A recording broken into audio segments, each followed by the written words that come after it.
A service of KIBMradio.com, the Internet's home for an all old-time radio.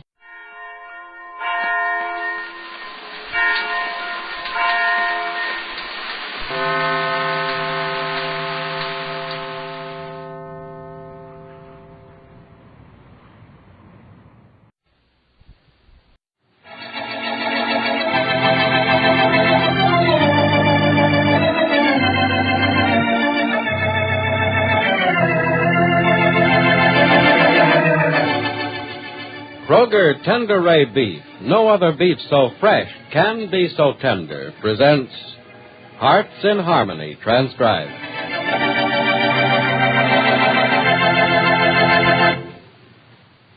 You know, ladies, it's really a mighty wonderful thing to know that you can always depend on Kroger Tender Ray Beef to be fresh and tender and juicy.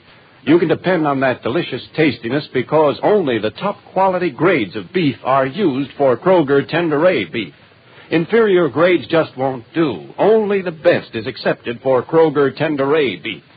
And those fine grades, the top quality kind that are tender and juicy, is grain-fed beef. Right now, of course, real grain-fed beef is hard to get. Your newspapers and radio have told you why. Clear around this planet of ours, people are starving, and grain is needed to save their lives. So there you have the reason why you can't get Kroger Tender Ray Beef when you ask for it at your Kroger store these days. Just remember, though, Kroger Tender Ray Beef is so world-famous because no other beef so fresh can be so tender. And keep this in mind, too. Until the day you can buy Kroger Tender Ray Beef again, Kroger will always bring you the very best beef on the market whenever it is available. Thank you, sir. Thank you very much indeed. And now, Hearts in Harmony.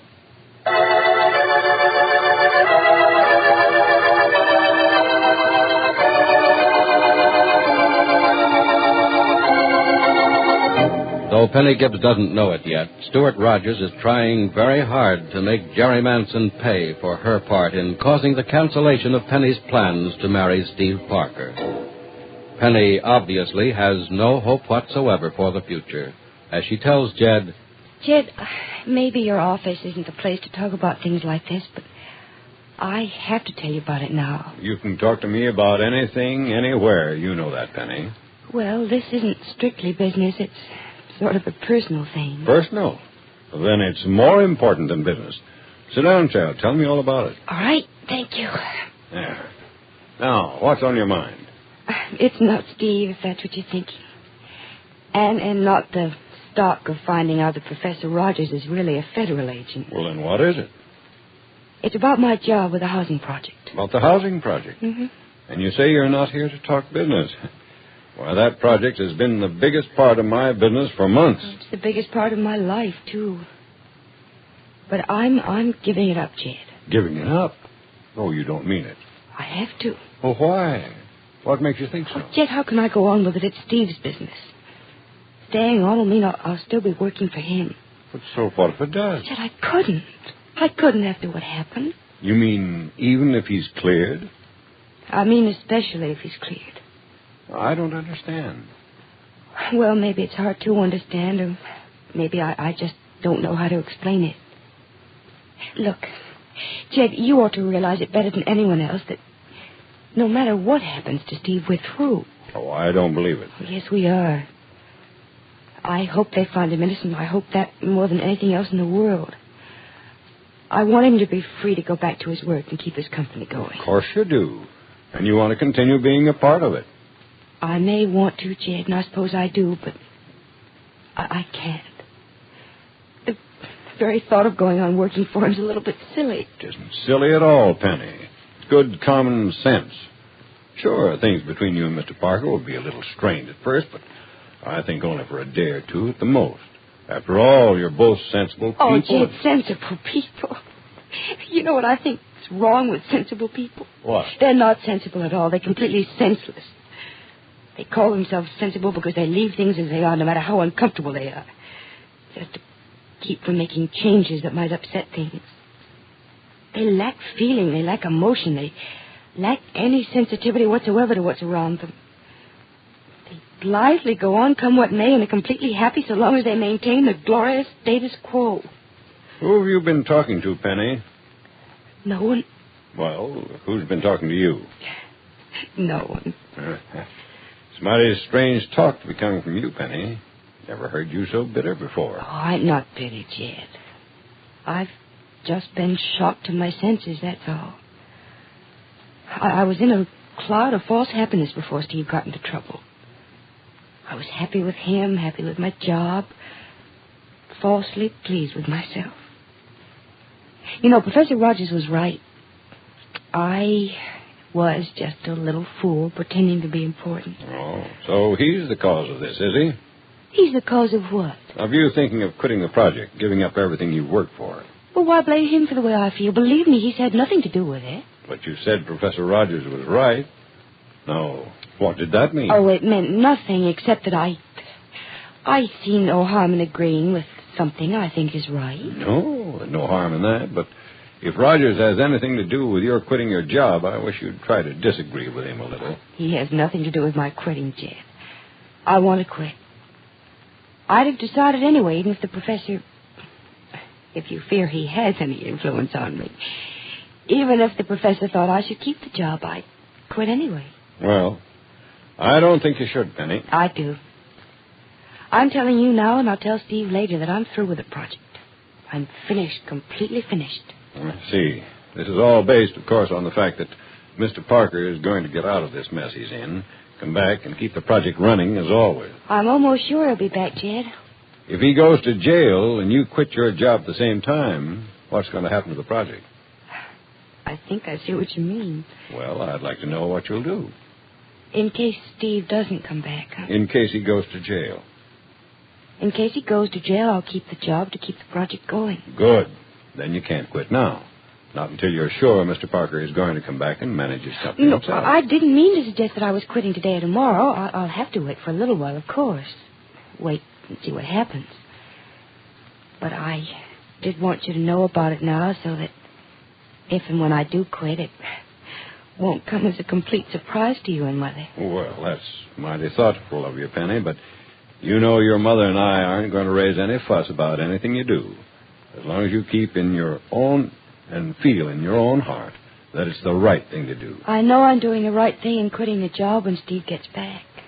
I know that that's right. Well, if you say so, Penny, but it'll be only right for you to stay on if he doesn't come back. Now, don't forget that. I don't intend to. Well... Say, this is probably Johnny with the first playground plans. You ought to see him. Yeah, I'd like to. Good. Come in. Johnny, I'm glad... Oh, excuse me. Excuse me, Mr. Billings. They told me you were alone in here. How are you, Miss Gibbs? Oh, fine, Professor Rogers. I was just leaving. I'll see you tonight, Jed. All right, Penny. Please, Miss Gibbs, don't leave on my account. I can wait. No, I was leaving anyway, Professor Rogers. Bye, Jed. Goodbye. I'm awfully sorry, Mr. Billings. Your girl told me you were alone. Oh, don't worry about it, Professor Rogers. Penny came in my private entrance, and I forgot to tell my girl she was in here. It's not your fault. Well, thanks. Oh, forget it. You want to see me about something? Yes, I did. Well, sit down, Professor. Are you still supposed to be called Professor?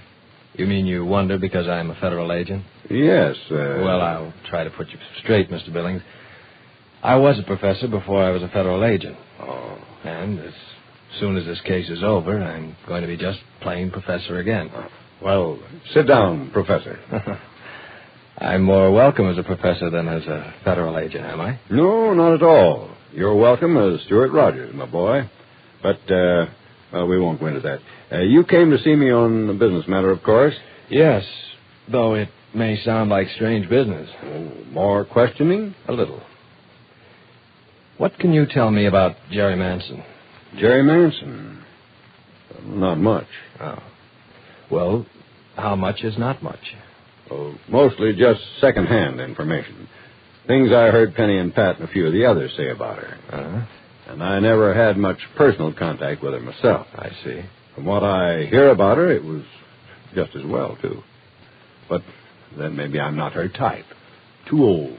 She was pretty quick to make a play for almost any man in her company, wasn't she? So I understand. But about as close as I ever got to her was a telephone conversation, and Most of those were long distance. Did you call her, or did she call you? About 50. Business calls, all of them. Oh, I realize that. Well, let me ask you this. Yeah? Did you ever hear Steve Parker talking to Jerry Manson on the phone? Yes, several times. He'd call here a lot of times and want to speak to him. You heard Parker's part of the conversation? Yes? What was it like? Friendly? Well, yes, I'd say it was. Even when he was trying to tell her off for some of the unpleasant things she said and did to Penny. And, I never can understand why he let her get away with some of the things she said against Penny. I think I do, Mr. Billings. I'm almost sure I do. Oh, excuse me. Sure. Hello? Professor Rogers, please. Just a minute. It's for you, Professor. For me? Ask who it is, will you? Sure. Who's calling? Jerry Manson. I want to speak to him right away. It's Jerry Manson. Jerry Manson. Here, I'll take it. Thanks. Hello? Professor Rogers? Yes, Miss Manson? I want to see you right away. Where are you? At the Rossville Hotel. How soon will you be here? Right away. This is going to be a pleasure, Miss Manson. And all mine.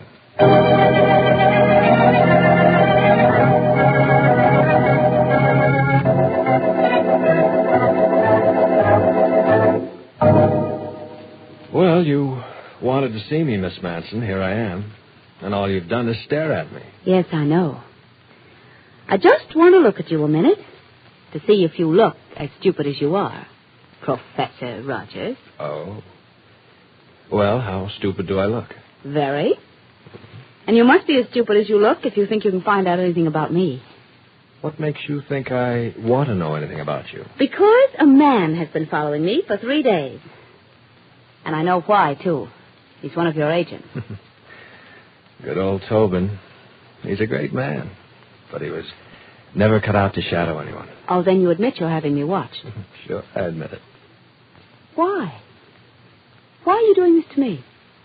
Because I want proof of something I already suspect about you. Oh, you want proof, do you? Mm-hmm. Well, you never get it. Not about anything that concerns me. You won't find out a thing. You understand that? Not a thing. Miss Manson, I have very little to find out. And you have a lot to hide.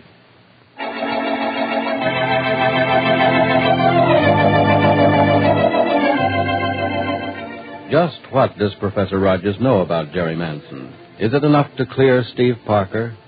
And will Penny quit her job if Steve is found innocent? Without her job, what is her future? Be sure to listen to the next dramatic episode of Hearts in Harmony. Ladies, now that we can't supply you with all the fresh and tender Kroger Tenderay beef you've been asking for, it's a problem preparing outstanding dinners, isn't it? But perhaps I can help. Let me make a suggestion. If you want a frank opinion on what to serve, just ask your family what they want. You'll get an honest answer, and mighty quickly, too. They'll say, get some of those good chickens they have down at the Kroger store. Sure, folks who know are bound to ask for our Kroger chickens. Young, plump, and tender, packed with that honest-to-goodness, country-tasting flavor. They know what's good. So why not give the family a real country-style chicken dinner? Make up your mind now to stop in at your Kroger store soon and see our firm-fleshed, luscious-looking birds. You'll know immediately that your dinner is bound to be a success with Kroger chickens.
story you are about to hear is true. Only the names have been changed to protect the innocent. Fatima Cigarettes, best of all long cigarettes, brings you Dragnet.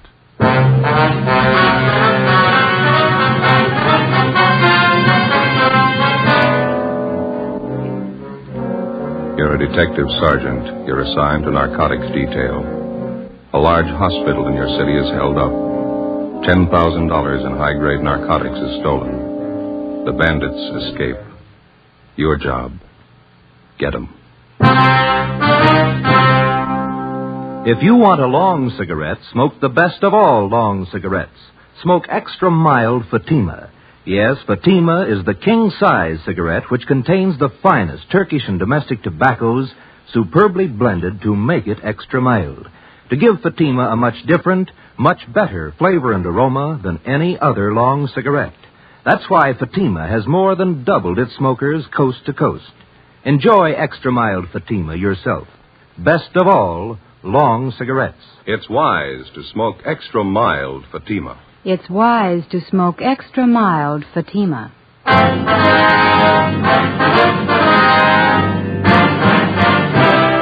Dragnet, the documented drama of an actual crime. For the next 30 minutes, in cooperation with the Los Angeles Police Department, you will travel step by step on the side of the law through an actual case from official police files. From beginning to end, from crime to punishment, Dragnet is the story of your police force in action. It was Monday, October 23rd. It was foggy in Los Angeles. We were working the day watch out of narcotics detail. My partner's Ben Romero. The boss is Captain Kearney. My name's Friday. It was 7:16 a.m. when we got to St. Christopher's Hospital, the pharmacy. How you do? Yes? Police officer, sister. We'd like to see Sister Mary Benedict. I'm she. Mother Superior sent us down to see you, sister. We're investigating the narcotics robbery. Oh, yes, there have been quite a few policemen here in the past hour. I believe it was the fingerprint men who just left. Just a minute, I have their card. Yes, they were from Leighton Fingerprint Division. Stahl and the boys from Leighton Prince. Yes, that's right. Sergeant Harlan Stahl. Well, sister, we're the investigating officers assigned to the case. This is Sergeant Romero. My name's Friday. Are you a lieutenant? No, I'm a sergeant. I wonder if you could start right from the beginning for us. Just tell us what you know about the robbery. Well, after Mass, I went to breakfast, and then I came downstairs here to the pharmacy to open up. You keep the pharmacy locked overnight? Oh, yes, always. We always assign an intern on night duty. He has the key in case any medicines are needed during the night. He's authorized to issue what may be needed upon the doctor's request. Who else has a key to the pharmacy, sister? Well, there are just 3 keys. Mother Superior keeps one in her desk, and we have one for the intern on duty, and I have one. All right. You want to go on? When I got down here this morning, I started to unlock the door and found it ajar. There were no lights on. I snapped on the wall switch. That one. Mm-hmm. That's when I saw young Jimmy Lyons. That's the intern? Yes, he was unconscious on the floor. I could see his head had been cut. He was bleeding profusely. What'd you do then? I called Mother Superior, and she came right down. Dr. Spencer was summoned. He came in and started administering aid to intern Lyons there on the floor. Was that when you found out the narcotics were missing? No, not just at that moment. Both Mother Superior and myself were quite worried about young Lyons' condition. It was really Mother Superior who first noticed the narcotic safe had been tampered with. Your stories don't exactly jibe there, sister. How do you mean? Mother Superior gives you credit for first noticing the theft. Oh, my, no. She's very charitable, but she's the first one who pointed to the safe. She's very observant. I understand. Go ahead, please. Upon checking the safe, we found that someone had taken our entire store of narcotics. Everything. Is that the safe over there? Yes, that's the narcotic safe. Don't touch that, Mr. Faraday. No? No, never. Nothing is to be touched until the police have completed their investigation. Clues. Well, we're the police, sister. Then, do you have all the clues you need? Well, I wouldn't know, but the men from Leighton Fingerprints have dusted everything here, so it's all right to touch things now. That was Mr. Harlan Stahl and his men? Yes, that's right. Oh, I didn't know. We understand you have the inventory list. Yes, I have it on my desk.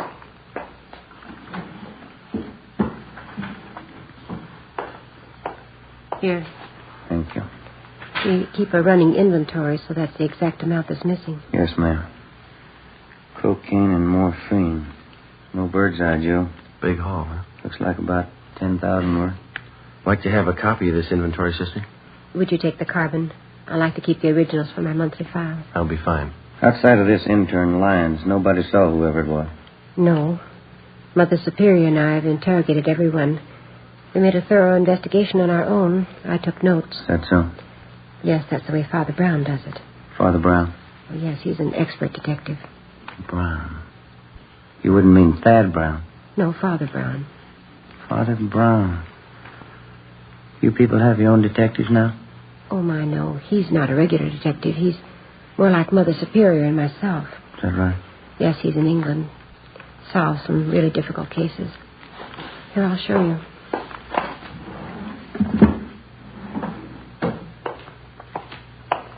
See right here? The Triple Cross, another exciting Father Brown mystery by G.K. Chesterton. Oh. Yes, I have all but one of the Father Brown books. Mother Superior has it. I get it after she finishes. Mm-hmm. What's the condition of the intern? He's resting comfortably. Dr. Spencer says he'll be all right. Had to take 9 stitches in his scalp. We'd like to talk to him. I'm sure that'll be all right. I don't have to tell you we all think this is a terrible thing. Yes, sister, it is. All those narcotics. Whoever took them will distribute them, won't they? Well, that's our guess, sister. The stuff will be sold to addicts. What makes a dope addict? How did they get started? Why do they do it? I don't know, sister. I give you a lot of reasons. None of them good. None of them good. And for a few moments of what? Tonight they have it and tomorrow they have nothing. That's about the size of it, sister. Stars are setting and the caravan starts for the dawn of nothing. The Bible? No, Omar Khayyam.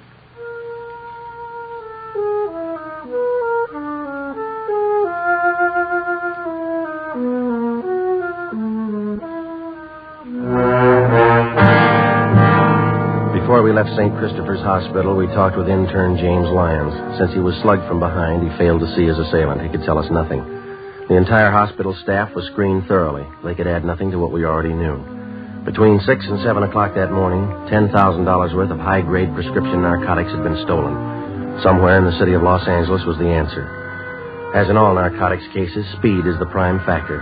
Whoever held those narcotics wouldn't waste any time diluting or cutting it and making it ready for quick sale. Our job was to stop them. 5 minutes past 8 a.m., we checked in with Sergeant Harlan Stahl at Layton Fingerprints Detail. Not much help, is it? That's all you got, huh? The safe was clean, not a print on it. No prints anywhere in the room. Slugged the intern from behind, took his keys, tore a belt loop off his trousers, opened the safe and waltzed out. Couldn't have been cleaner. Yeah. You didn't get anything on your end, huh? Nothing. Gentlemen? Captain? I picked one up. Who is he? Junker by the name of Babe Kellogg.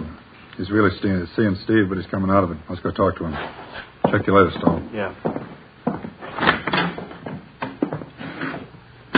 What's the story on him? Wallace and Hunt picked him up. Downtown L.A. He was sitting in a parked car at 4th and Broadway. Thought at first he was a 390, but they couldn't raise him. He's down this way. What else? Well, Wallace figured he must be geed up, so they rolled up his sleeve to look for the spike marks. They found him. Find anything on him? Yeah, there were 2 vials of M on the seat beside him, prescription stuff. You got that list of serial numbers from the hospital? Yeah, right here. All right, let's go in. Wallace? Yeah, Captain? Friday's got a list of the serial numbers on that hospital heist. Hop down and check them against the vials you found in his car. Yeah, here you are, Wallace. Thanks, Joe.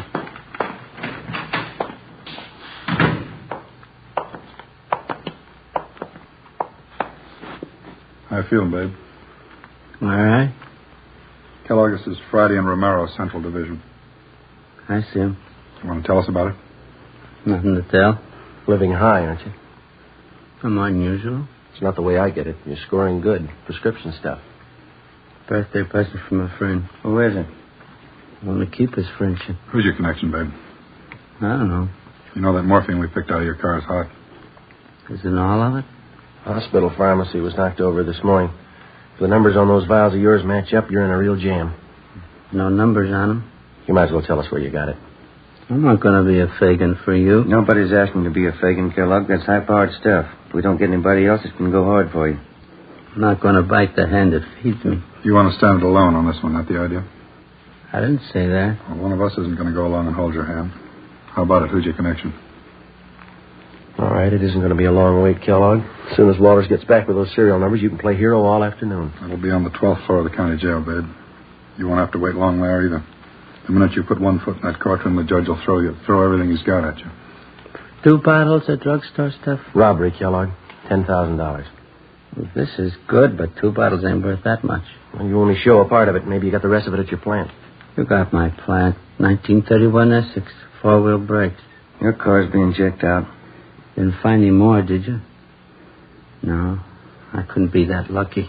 You feel pretty good now, but you'll get a yen on. You won't help me. You never do. When's the last time you helped us? Your memory's worse than mine. I helped you. I helped you guys a lot. Don't you remember the Frank Smith plant? No. 1933, Friday night last. I led you right through Smitty's plant. Smitty didn't have no geezer like he found on me. He was a big man. We turned up 4 kites on him. Not for us, you didn't. Sure I did. Right here in Kansas City. I done you a big favor that night. Friday night last. A different town and a different night, babe. You're kidding. In the St. Louis? Seeing Steve. Yeah. Don't kid me along. This is Kansas City.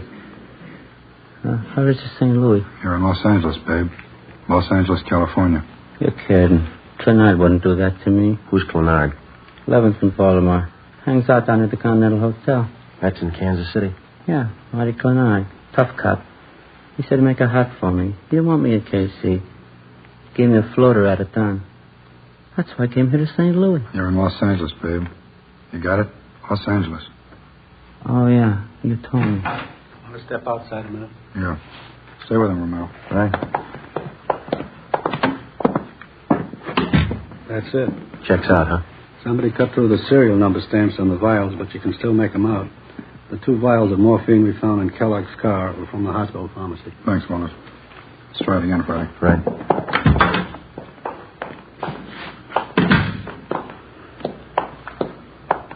All right, babe, now let's cut out the jokes. Those 2 vials you had came from the hospital. The numbers check out.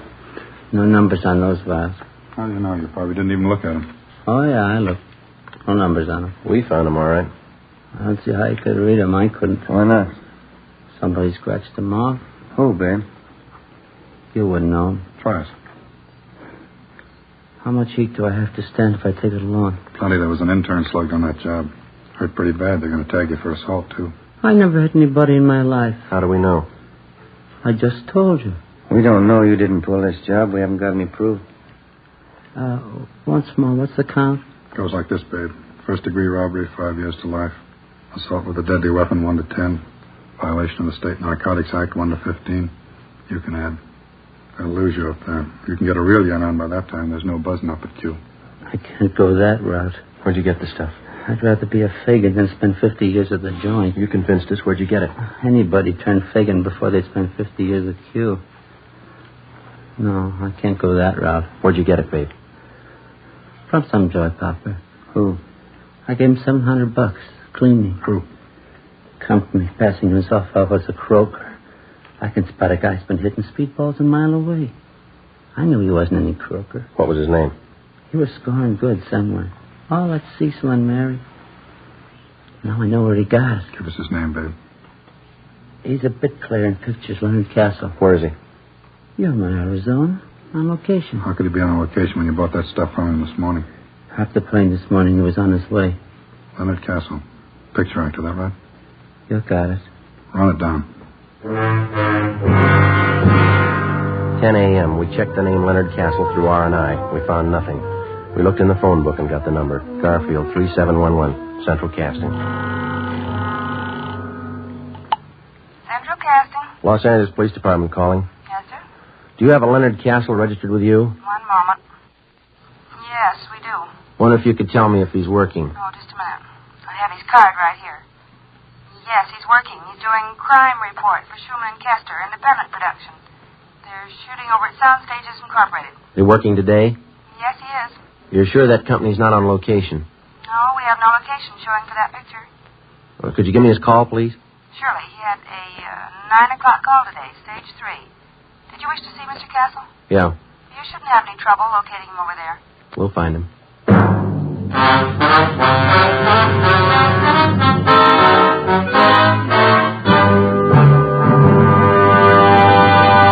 You are listening to Dragnet, actual case histories taken from official police files. If you smoke a long cigarette, it will be in your interest to listen to these case histories taken from the file marked Fatima. On this card, reporter Lee Silver's statement. I need an extra mild cigarette. No other long cigarette I've tried is as mild as Fatima. Here is Nurse Shirley Gilman's statement. When I go off duty, I appreciate a mild cigarette. Fatimas are extra mild. I can enjoy them more. On this card, the statement by drama critic Richard Watts, Jr. Anyone can tell Fatima contains the finest tobaccos. It's extra mild and has a much better flavor. All agree it's wise to smoke extra mild Fatima. And that's what more and more smokers are discovering every day. Yes, actual figures show extra mild Fatima has more than doubled its smokers coast to coast. So enjoy extra mild Fatima yourself. You'll agree. It's wise to smoke extra mild Fatima. It's wise to smoke extra mild Fatima. Best of all, long cigarettes.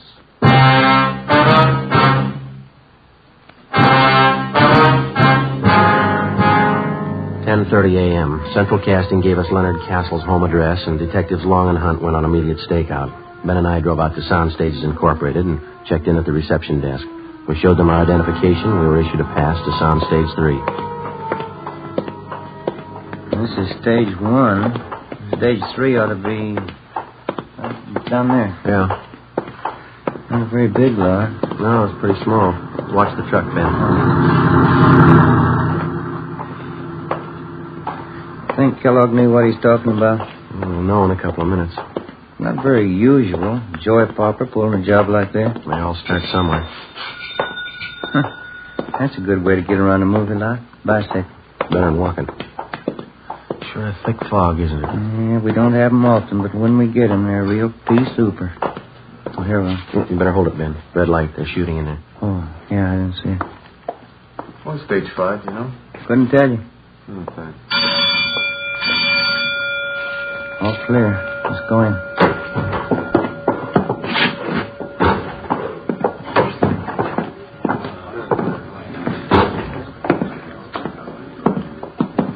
Hey, fella.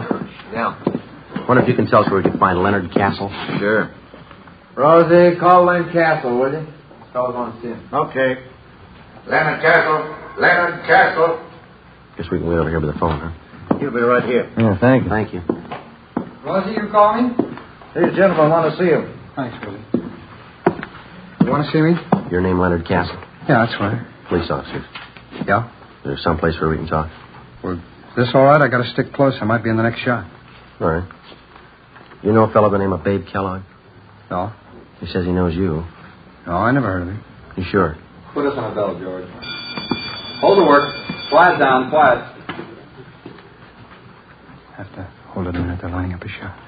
Lefty, move that root about 1.5 feet to your right. That's it. Hold it right there. Make it a little higher. Couple of turns. Whoa, whoa. That's got it. Baxter, give me an inky dink right here. Camera left. Harry. No. When Fred Conrad crosses over the table, can you help me out a little? Can you bring this one down about 2 points on the dimmer? It's done. Time to get that? All ready, Millie. Conrad? Yes, sir? Take it real easy. Remember, you don't know your sergeant's got a clue until he comes to you with it. All right. You're anticipating a little bit, okay? Mm-hmm. Let's try it. Bob, watch that mic shadow. We're getting it on that wall. Am I out now? No, too much. Come in a little. That's fine. You're clear. All ready? All right, we can try one. Turn them over. Rolling. Speed. Action. All right, Chief. As soon as I get all the clues, I'll be right down. What I found it, guys. Piece of that broken window, huh? That's right. It's plastic with fingerprints. Yeah? We got our man. Cut. Sure. Let's hold it quiet, folks. You never heard of Babe Kellogg, huh? That's right. Where were you at 6 o'clock this morning, Castle? In bed. We got men out to your place checking. What's it all about? Between 6 and 7 o'clock this morning, somebody robbed the pharmacy at St. Christopher's Hospital. They slugged the intern, made off with over $10,000 worth of narcotics. Yeah? If we find you were in bed between 6 and 7, you're clear. No, I was. Anybody to back up that alibi? The landlady, I guess she'd know. What time she generally get up? Oh, I don't know. Why? She couldn't very well back you up. She was still asleep. Well, she's usually up early. Thought you said you didn't know what time she got up. Well, I meant I don't usually know. But you knew this morning. No. And you don't know Babe Kellogg. Simmer down, everybody. Let's have it quiet. Light 'em off. What do you read on that junior, Harry? 9 plus. Make it a little hotter. A little hotter, Jack. That's it. Whoa. 10 plus, Steve. That's it. How about it, Steve? Anytime. Turn him over. Rolling. Spade. Action. All right, Chief. As soon as I get all the clues, I'll be right in. Look what I found, Jerry. Piece of broken window, huh? That's right. It's plastered with print. Yeah? We got our man. Cut. Jake, you said plastered with prints. The line reads plastered with fingerprints. You gotta say the whole word. They'll never know what you mean in Vancouver. Come here, I'll inform you. Yeah. Hold the work. Keep it quiet. That's Millie. He's a tough director, but he's a good one. How long you been doing this kind of work, Castle? Oh, 6, 7 years. What pictures you been in? Oh, I don't think you'd have noticed. They're mostly small parts. What kind of part you got in this picture? I play a cop. What would you like to do?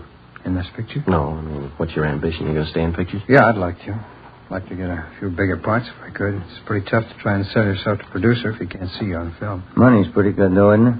Well, it all depends. It's a different deal on each picture you do. Mm-hmm. You have an agent? No. I did have. Wasn't doing anything for me, so I let him go on. Not represented now. Pretty hard to build any kind of a name without an agent, isn't it? It all depends. If you can keep up a good front, nice car, that's all that counts in this town. You really believe that, do you? Don't you? Well, I don't know much about it. I'm not an actor. You said you didn't know Babe Kellogg at all, didn't you? No, I don't know. You said you saw your landlady at 6 o'clock this morning. No, I didn't say that. Well, there's Theodore Milton, the director. Would you like to meet him? What time did you see your landlady this Oh, morning? Mr. Milton. Yeah, Castle? When are you going to get to me, Millie? Yeah, need me in the shop? No, still on the same thing. We'll get to you till after lunch. You can stay with your friend. Okay. What time does it break for lunch, Castle? Oh, this company usually breaks around 12:30. It's only 11:15. Maybe we can go outside and talk. The director said he didn't need you. Why, you never want to believe the director. It's always the first assistant. We could check with him, couldn't we? Well, I don't like to do that. I hate to ask any favors. Said he wasn't going to use you till after lunch. Well, it isn't a good policy to bother the first assistant. Well, it's probably better in here anyway. I didn't see any place to sit down outside. Unless you have a car in the lot. Do you have a car? No, I don't. But you told us you had a car. No, I didn't tell you that, did I? Well, you said something about keeping up a good front, nice car. Isn't that what you said? Oh, sure, I have a car. I don't know what I was thinking about. Yeah, I have a car. Mm-hmm. I thought you said you had a car. Well, I tell you, this picture act will drive you crazy. I don't know what I'm saying if it's Maybe you made a mistake about Babe Kellogg. Do you know him? No, I'm sure about that. I don't know any Babe Carson. Kellogg. You're Kellogg, you know. I don't know him. Would you mind showing us your wallet? Well, what for? You want to see my identification? Can we see the wallet, please? All right. Yeah. No, you hold it. Would you open it up? Okay. Quiet, please. All right, Chief. Yeah, okay. Turn him. Rolling. Spade. All right. Nice and easy now. Fingerprints, Jake. Right. Action. All right, Chief. As soon as I get all the clues, I'll be right in. Look what I found, friend. Piece of broken window, huh? That's right. It's plastered with fingerprints. Yeah? We got our man. Cut. Same. No talking, folks. Let's see how much money you got in your wallet, Castle. No, you hold it. Just count it for us. Oh, there it is. What about the rest of it in there? All right, I didn't see it. All right, count it. Just a few hundred here. Count it. All right. Let's see. Well, I can see 450s right there on top. That's 200, isn't it? Yeah. It's 300. 400. 450. Yeah, go on. I didn't know I had this much. That's 250 more. That makes 700, doesn't it? It's more than I thought I had. There's 2 more 10s and a 5 there. That's $725, Castle. Yeah. Doing pretty well on this picture, aren't you? It's not all picture money. All right, you can put your wallet away. Thanks. You didn't make this money on the picture. Where'd you get it? Played little cards last night. Play pretty late? Yeah, pretty late. Weren't you tired this morning? No. Not even when you got up at 6? Did I say I got up at 6? Now, listen, Castle. You don't know what you said, but one thing's sure, you're lying to us. You know Babe Kellogg, and you know him well enough to sell him 2 vials of high-grade morphine. Oh, you're wrong about that. All right, then you set us straight. Kellogg says he paid you $700 for this stuff. You got over $700 in your wallet. That's more than you need for lunch money. Now, this could be a coincidence. You set us straight. Oh, you're wrong. Where'd you get the money? Turn him. Roan? Steve. Action.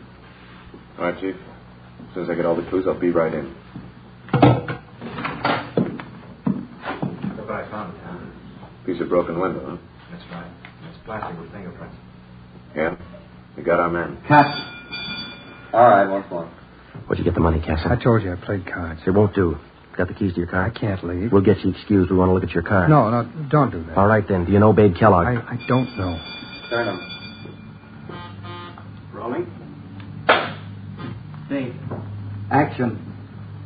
All right, Chief. As soon as I get all the clues, I'll be right in. Look what I found. Piece of broken window, huh? That's right. It's plastic with fingerprints. Yeah? We got our man. Cut. Print it. Hold it for the leg. Do you know Babe Kellogg? Yes.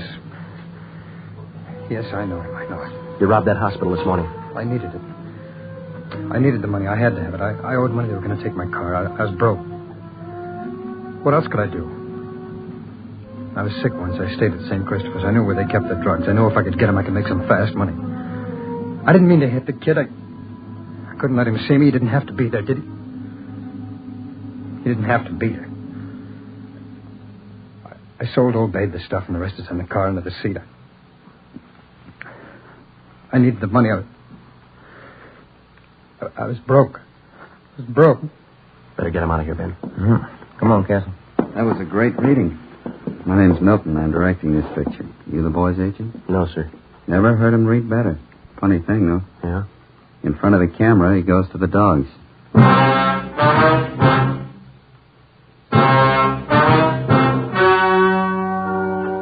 The story you've just heard was true. Only the names were changed to protect the innocent. On January 28th, trial was held in Superior Court, Department 91, City and County of Los Angeles, State of California. In a moment, the results of that trial. And now here is our star, Jack Webb. Thank you. The working detective in reaching the solution of a crime depends on the combined efforts of many minds and many hands. The crime lab, state and federal peace officers, and you, the citizen. And so with Fatima. The combined efforts of many go into their blending and manufacture. Skilled hands, working with the finest Turkish and domestic tobaccos, make Fatima extra mild, best of all long cigarettes. If you're a long cigarette smoker like I am, try Fatima. Every pack is extra mild. Smoke Fatima. Ladies and gentlemen, starting Thursday, August 24th, that's 2 weeks from tonight, Dragnet will be heard 1 hour earlier at 9 p.m. Eastern Daylight Saving Time.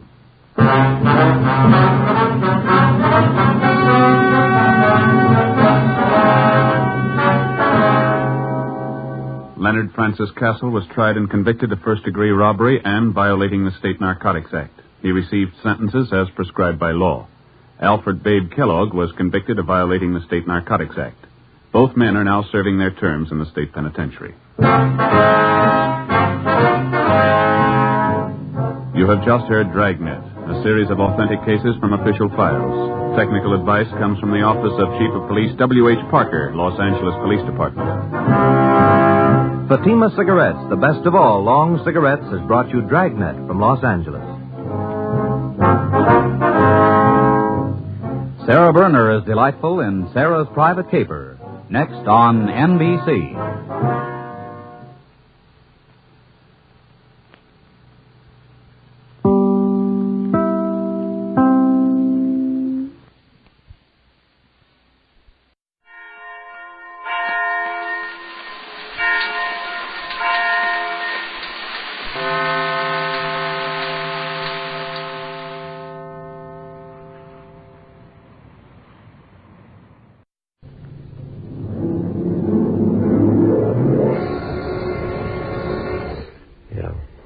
Madero, Pier 23.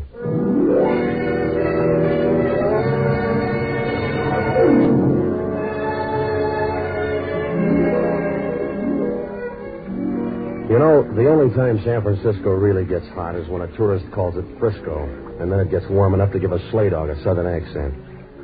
Down around the waterfront, they don't care so much. And for $1, you can insult anybody but Joe DiMaggio. The piers stretch out like a big yawn from south of the ferry building clear to the China docks. You pushed over on one side so you won't notice. About the same spot you'll find dust in a bride's parlor. You find Pier 23. From there, it's a short skip to Johnny Madero's boat shop. My place. The sign outside looks honest, but down here the only sign people pay any attention to is rigor mortis.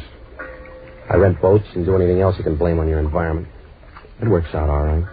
But pretty soon word gets around and you got a reputation.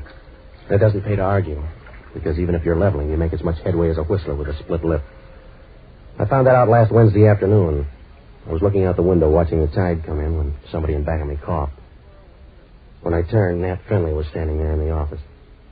He didn't say anything for a minute, and you noticed his eyes were as soft as the inside of a woman's arm. They had one of those faraway looks you couldn't follow with a road map. And then I saw the rest of him. He wasn't flabby, but he was on the way. And you got the idea he was an ex-fighter who settled down with a restaurant. I got the right place, haven't I? If a woman screams you haven't, what's on your mind? That's a good question, Madero. That's a good question. That's what I want you to find out. Look, fella, maybe I don't even want to be friendly. What's on your mind? I don't know, Madero. I don't know. All right, you convinced me. Now back out of here and we'll both be in the dark. Huh? Well, wait a minute, Madero. Listen to me. My name is Nat Finley. My wife and I live up on Nob Hill, and I've been retired for a while, see? And... I don't, but go ahead. Well, you got to help me, Madero. I'll pay you $50 a day to help me. At that price, it won't be help. I want you to find someone for me, but I don't know who or why yet. We're back to that again, huh? Oh, listen to me. Lately, a name's been ringing in my ears. Just a name. Pete Sutro. Pete Sutro. Over and over again. So you read it somewhere? I don't know where I picked it up. For the last week, the name Pete Sutro has been on my mind. It's a nightmare. You got to do something about it, Madero. Change your diet. That might help. I want you to find Pete Sutro. Find out who he is, where he is, why he's bothering me. If you do, I'll give you a $200 bonus. Look, Finley, is this a job or a career? There must be a dozen Sutros from here to Jersey City. Maybe, but the Pete Sutro I want lives right here in this town. He's got to. There's a law? Now, listen to me, Madero. Last night, I kept hearing the name Sutro again. Only this time there was an address, too. It was care of General Delivery, San Francisco. So he's got to be somewhere in this town. Why don't you check the phone book? I have, and the city directory, too. But so far, I haven't been able to locate him. And I will, huh? Well, if you don't, you're still getting $50 a day. What are you worried about? That $50 a day? It might turn out to be a dream, too. You better throw in some advance money. Well, sure, Madero. I brought a check along, just in case. Will $100 cover your doubts? Yeah, if the bank can cover your check. If they can't, you don't have to do the job. That fair enough? Mm-hmm. Will you start looking right away? Yeah. But you got to be careful, Madero. My wife's never to know about this, understand? Why? Because, well, she doesn't like the idea. She thinks I'm a little crazy looking for a name like this. She hates me, I think. She thinks I'm crazy. Don't worry about her, Finley, until she starts mixing your nightcaps.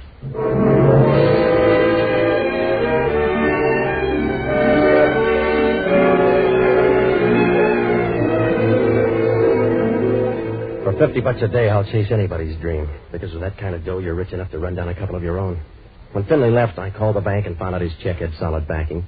So I went down to Lofty's and I put out some feelers on Pete Sutro. It didn't take long before one of the boys came up with a lead. A couple of other people were looking for Sutro, too. One was a guy named Marty Kane. The other was a torch singer named Evelyn Day. The word was that Sutro and Evelyn used to trade mash notes in Detroit.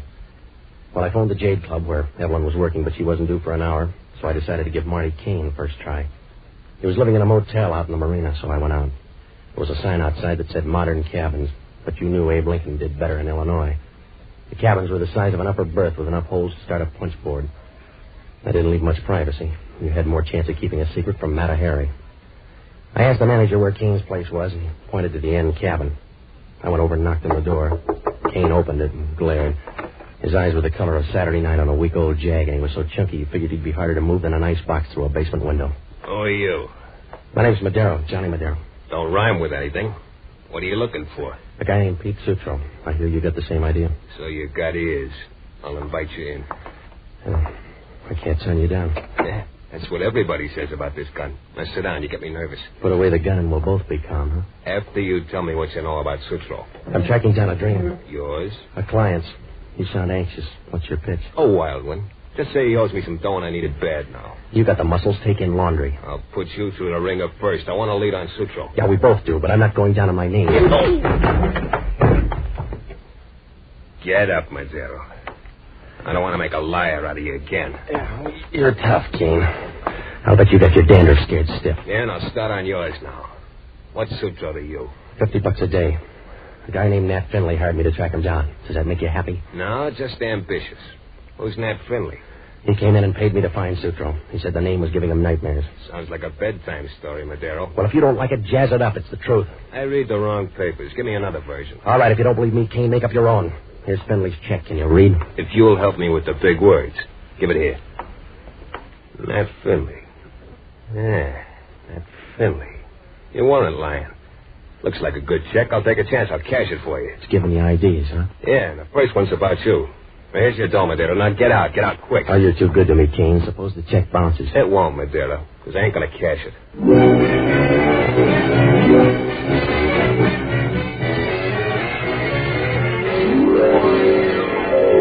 Oh, I couldn't figure it. Kane looked at the check and smiled like a guy who just learned all about the atom bomb. I walked out. The only thing I knew for sure was the demand for Pete Sutro was big enough to start a business boom. I headed back to my apartment to see how much lip I could bring down with an ice bag and a little pressure. When I got there, the door was open and the light was on. Inside, things looked even brighter. The brunette was draped over the couch like she paid the first installment on it. She was about 25, with a pair of legs that would have made a silkworm turn over and write a fan letter. She wore a tan business suit, and the way it was rumpled up, you knew office hours were over.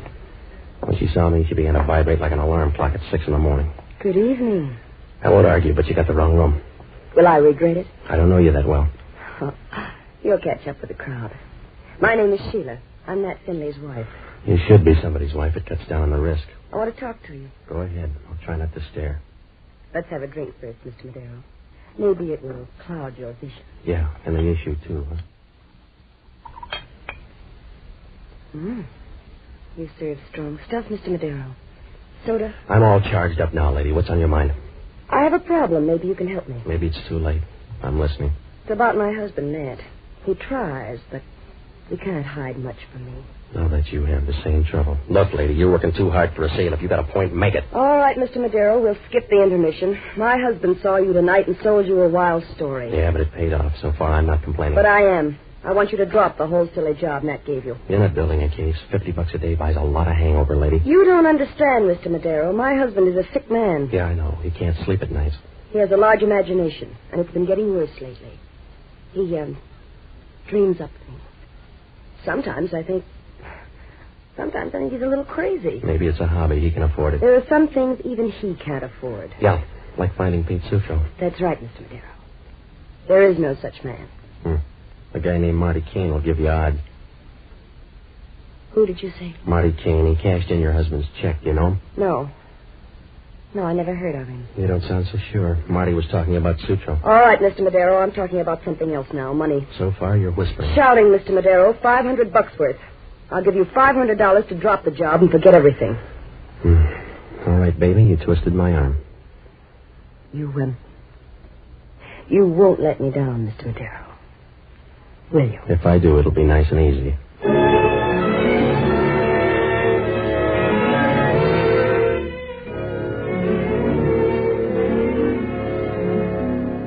Finley had the kind of a wife you mate with a panther.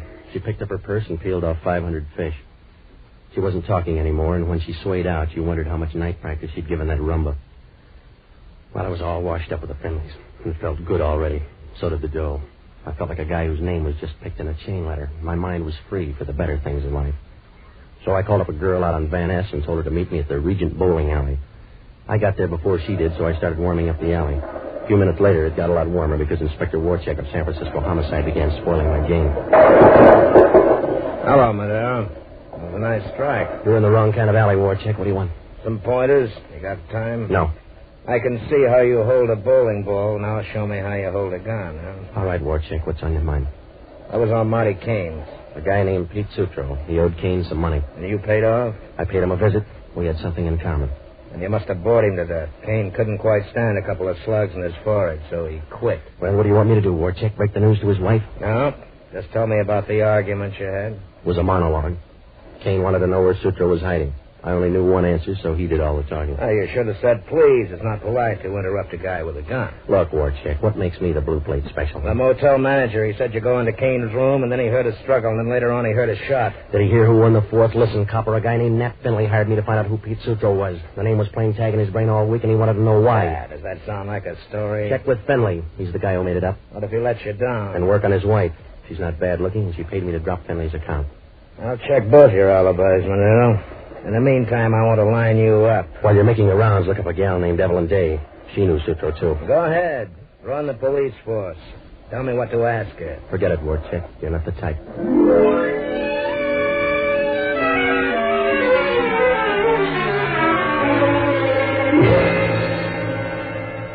Warcheck stood there for a second, wiping his teeth with his tongue. If he'd done it on the outside, it would have been a contract job.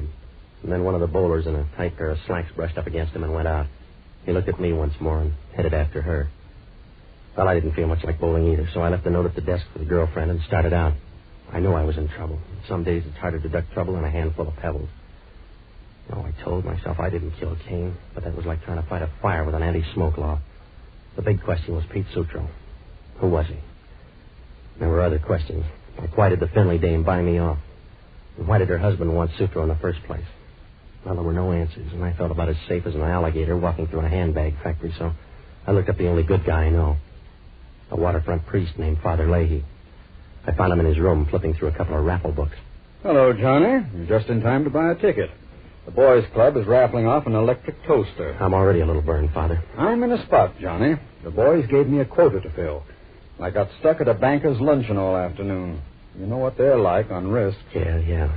I've got to sell some tickets. All right, I'll buy a couple, but I need your help. I'm in trouble. You'd better buy 5. At a time like this, both of us can afford to be generous. What kind of trouble? This won't take long, Father. You always say that, but it adds up. You don't realize it, but I lose whole weekends that way. Will you please listen, Father? Warcheck wants to pin me down on a murder. He's got the weight. Who's dead? A guy named Marty Kane. I saw him a couple of hours ago, and he was still alive when I left. Can you prove it? Well, that's going to be tough. The clerk at the motel saw me go into Kane's room just before he got tumbled. So far, you don't have a way out. Why not plead insanity? I would, but I'm afraid of the competition. What do you mean? A muddled-up guy named Nat Finley hired me to chase down the name Pete Sutro. He claimed the name was haunting him. I know how he feels. Johnny, I don't think the bishop likes me either. My only lead was Marty Kane. He seemed to want Sutro worse than I did. Sutro is certainly popular for a dream. Do you think he'll ever materialize? I don't know, but I don't think Marty Kane was killed over a dream. If he was, it must have been quite a nightmare. Did you look up your client again? I didn't have the time. His wife paid me to drop the whole job. She said Finley was a harmless duck with a pail full of wild ideas. Does the husband feel the same way about his wife? Do you want gossip, Father, or do you want to help me? That's an unfair question, Johnny. Either way, I'm embarrassed. Please, Father. Will you check up on a few people for me? Yes. Look up Kane's friends, and if you run out of those, try his enemies. Find out who might have had an urge to kill him, will you? It's a tall order, Johnny. There may be a lot of people involved. I can use them all, Father. I know. But can they all use an electric toaster?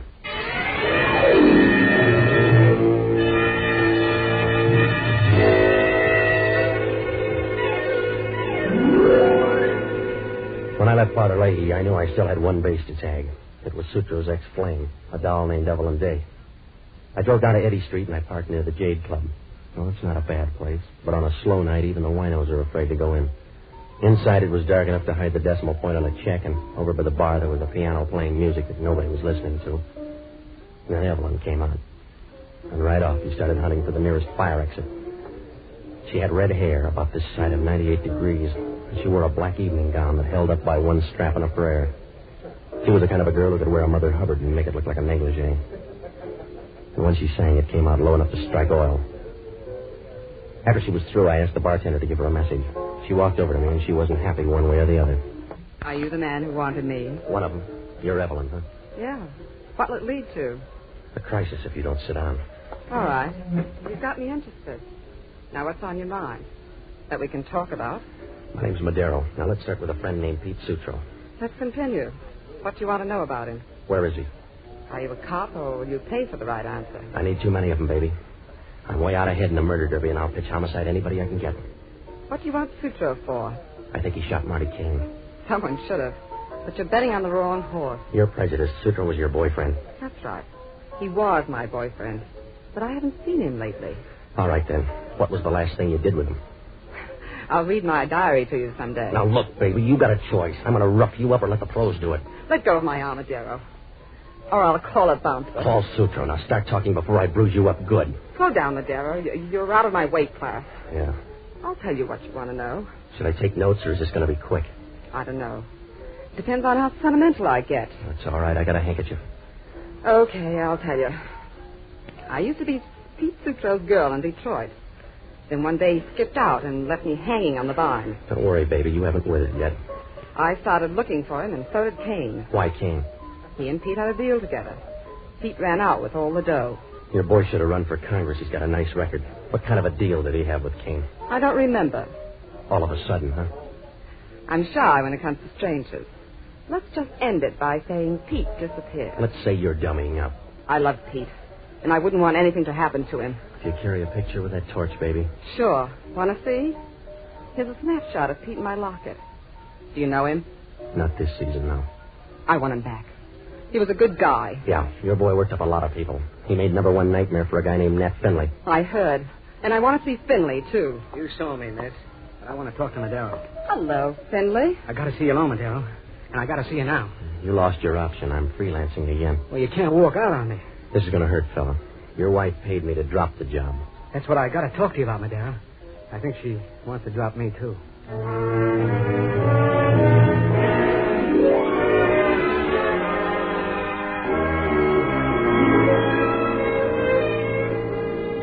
Finley grabbed me by the arm, and you could tell he was scared. His jaw was shut tighter than a wall safe, and his Adam's apple rode up and down like a yo-yo. Evelyn wanted to compare notes with him on Sutro, but right now Finley was as friendly as a no-limit poker game. He hustled me out of the Jade and into a waiting cab.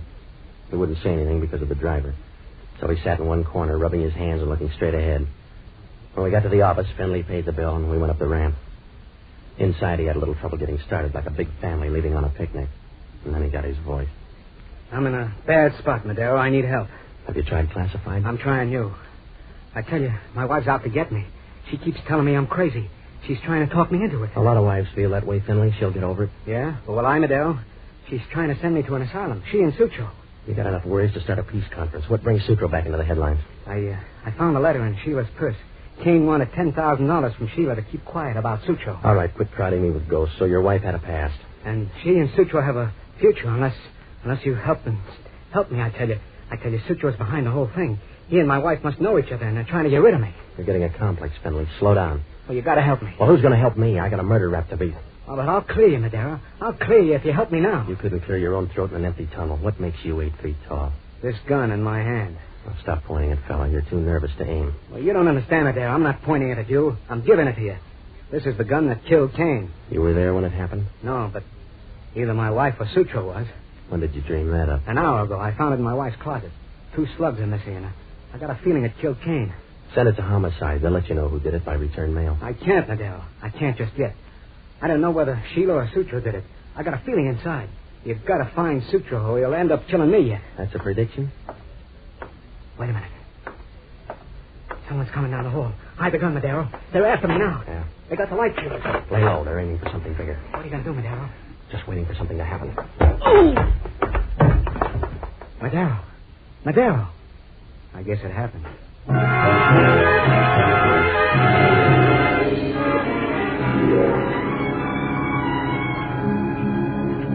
Somebody turned a flashlight in my eyes and then hit a 4-bagger. If they hung around, they could have seen me do a couple of quick quivers a chorus girl would have been proud of. I laid there in the dark for a while. If you're going to look messy, a blackout isn't a bad place to do it. After a while, I tried to get up, but my stomach felt as empty as a horse laugh at a funeral. I sprawled out again, and I tried to figure how a name like Pete Sutro could start so much pain. Then the lights went on. They should have stayed off because Warchick was breathing over me like a steam engine with a broken heart. Hello, Madero. Does the light bother your eyes? Yeah, Warchick. Get out of it. And get used to it. It's a lot stronger down at headquarters.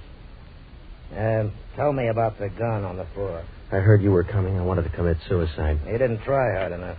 Just got a phone tip that said you had the gun that killed Marty Kane. Hand it to me. All right, Copper, I'll make it easy for you. Finley left the gun here before somebody sapped me. Uh-huh. Who's somebody? Don't any of your friends have names? Sure. Check with Finley. He was here when it happened. It was dark, Madero. How did he see? With an electric eye? I don't know. Maybe he smelled his wife's perfume. Look her up, too. Is that interesting, huh? Kane used to think so. What do you mean? It was blackmailing her. Look, Madero, a grocery list is blackmail to you. What put you on the inside? Finley found a letter in her purse. Kane wanted $10,000 to keep quiet about Sutro. Finley told you all about it, huh? He can't keep a family secret. And the wife tumbled Kane to keep him quiet. Is that the idea? Well, this is your good day, Warcheck. Find Sutro now, and you've licked the whole thing. No, you find him, Madero, and we'll give you a reward. You're too generous. What's the pitch?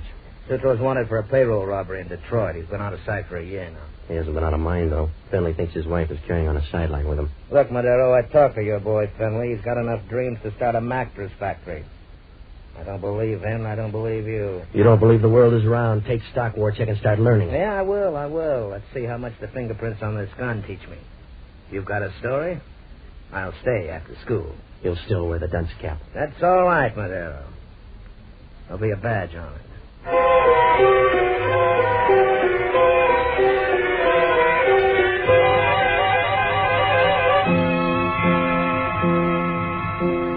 Warcheck wrapped the gun up in a handkerchief, and if it killed Marty Kane, I might as well start writing letters to the governor. The gun was a plant, but I had about as much chance of selling that to Warcheck as a pair of short pants to a reform school.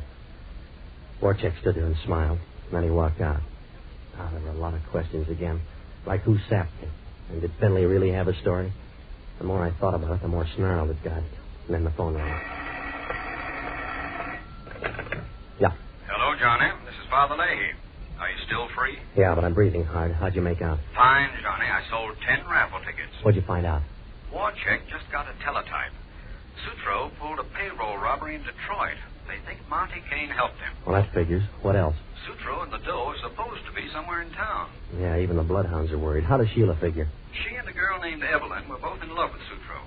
But rumor has it that Sutro's favorite was Evelyn. What about Finley? Sheila must have got tired of sharecropping, so she settled for Finley. They both came in from Detroit about a year ago. But, Father, it's still fuzzy. Marty Kane was blackmailing Sheila because of Sutro. There must be a tie. Evelyn's asking the same question, and she thinks Sheila knows the answers.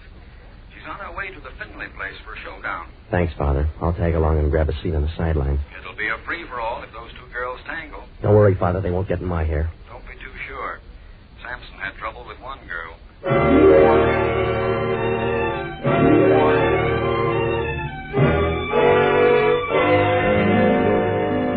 When Father Leahy hung up, all the pieces began to fall into place. All but one. Where was Sutro? He was around somewhere, but it was like throwing a headlock on a shadow. I grabbed a cab out to the Stafford Arms, and when I got there, the doorman looked at me as if I'd just blown up an orphan. I took the elevator and got off on the 6th floor. Then I leaned on the doorbell, and Sheila answered. She was wearing a pair of rose-colored lounging pajamas, and I've seen baked potatoes with lucid jackets. She must have been surprised, but she didn't blink an eyelash. Are you pausing or opposing, Mr. Madero? I'm looking for trapdoors. Oh, well, if you're going to look that way, come inside. Yeah. Now bring that gleam in your eye over to the fireplace. They'll warm it up a little. It won't look good in company.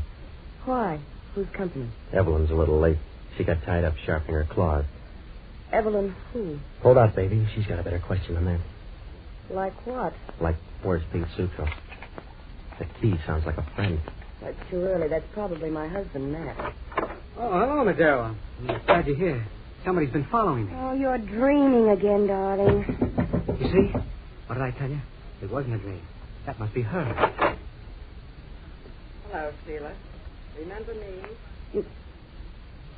You must have the wrong place, lady. That's the right idea.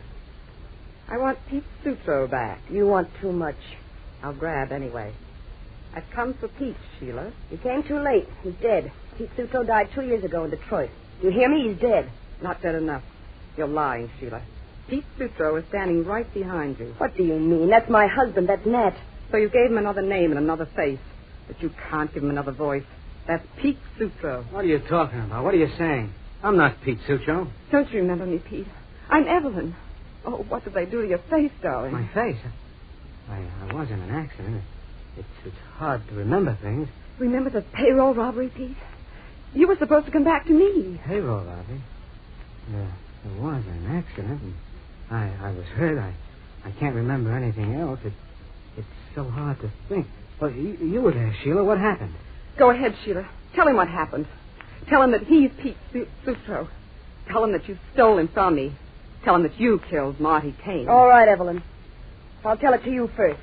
It was a good campaign, but I'm voting you down. Put away now. the gun. He won't stand for it. He's henpecked now. What are you doing, Sheila? You'll hurt him. I'll try. You shot her. You shot... Evelyn. Please. You remember me. She broke us up. For good. But you remembered me. Yeah. I remembered. Evelyn. I'm beginning to remember a lot of things now. Then forget him, Ned. Just you and me now. We're married. You married a guy named Nat Finley. Stay away from me, Nat. Try Pete. See how it sounds. Give me the gun, baby. Let go. You killed Evelyn. Let go. You didn't need her. Not anymore. I got the gun now. No, please, Nat.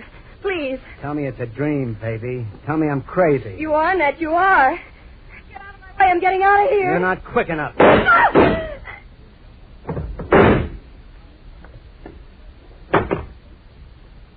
The gun's empty now. Yeah. So's everything. I'm tired, Madero. Tired. Hold out. It's going to be a long trip. Yeah. I told you, Madero. Pete Sutro was going to kill me in the end. Yeah. You talked yourself into it.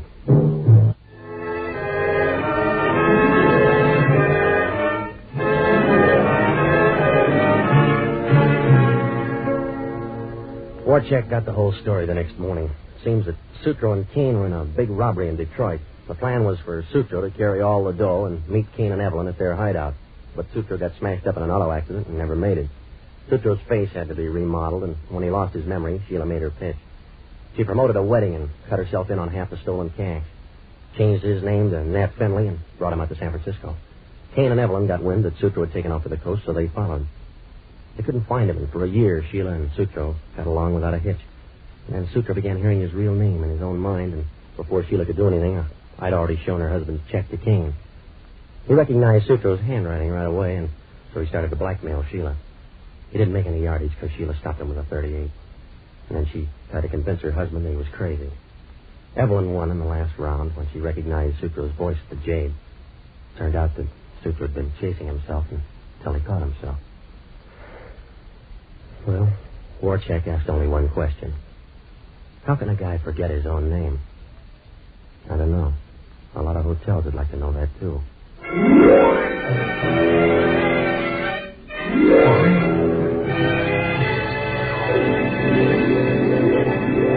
Johnny Madero, Pier 23, starring Jack Webb as Johnny Madero, has been presented by the Mutual Network.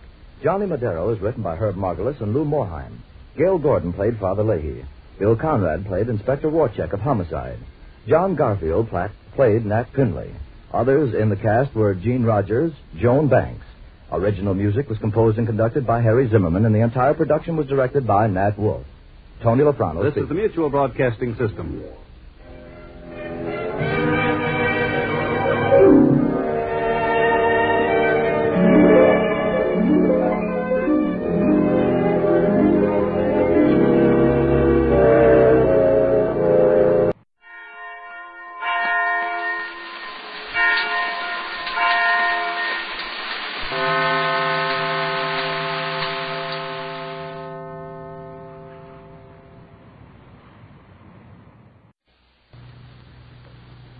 Ladies and gentlemen, next week, Thursday, August 24th, Dragnet will be heard 1 hour earlier at 9 p.m. Eastern Daylight Saving Time.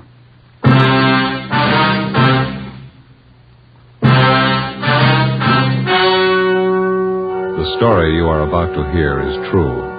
Only the names have been changed to protect the innocent. Fatima Cigarettes, best of all long cigarettes, brings you Dragnet.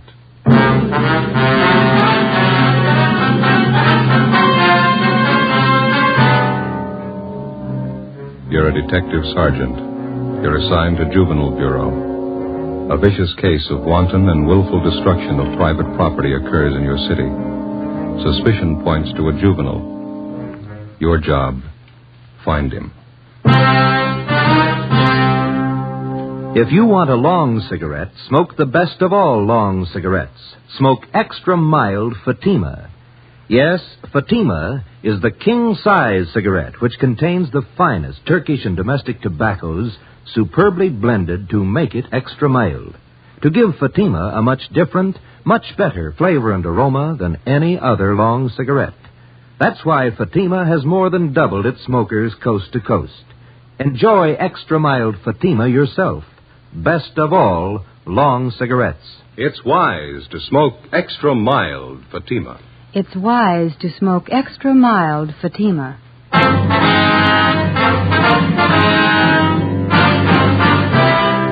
Dragnet, the documented drama of an actual crime. For the next 30 minutes, in cooperation with the Los Angeles Police Department, you will travel step by step of an actual crime. For the next 30 minutes, in cooperation with the Los Angeles Police Department, you will travel step by step on the side of the law through an actual case from official police files. From beginning to end, from crime to punishment, Dragnet is the story of your police force in action. It was Tuesday, April 10th. It was cool in Los Angeles. We were working the day watch out of Juvenile Bureau.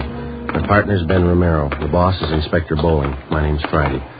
It was 9:35 a.m. when we got to 1335 Georgia Street, captain's office. I won't ask you to sit down. We're not going to be here that long. You sound mad. Get your hats. Right with you. Where's your car? Right out front. All right. What's up? A rotten mess.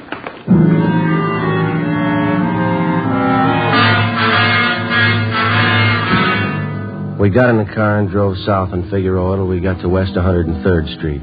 According to Inspector Bowling's directions, we turned right and went about 4 miles. He directed us to pull up in front of a one-story frame residence that had been converted into small business offices. On the right side, going in, was a neighborhood jeweler's shop. We could see him working in the window. Over the door of the office on the left was a lawyer's shingle. The gold lettering was new.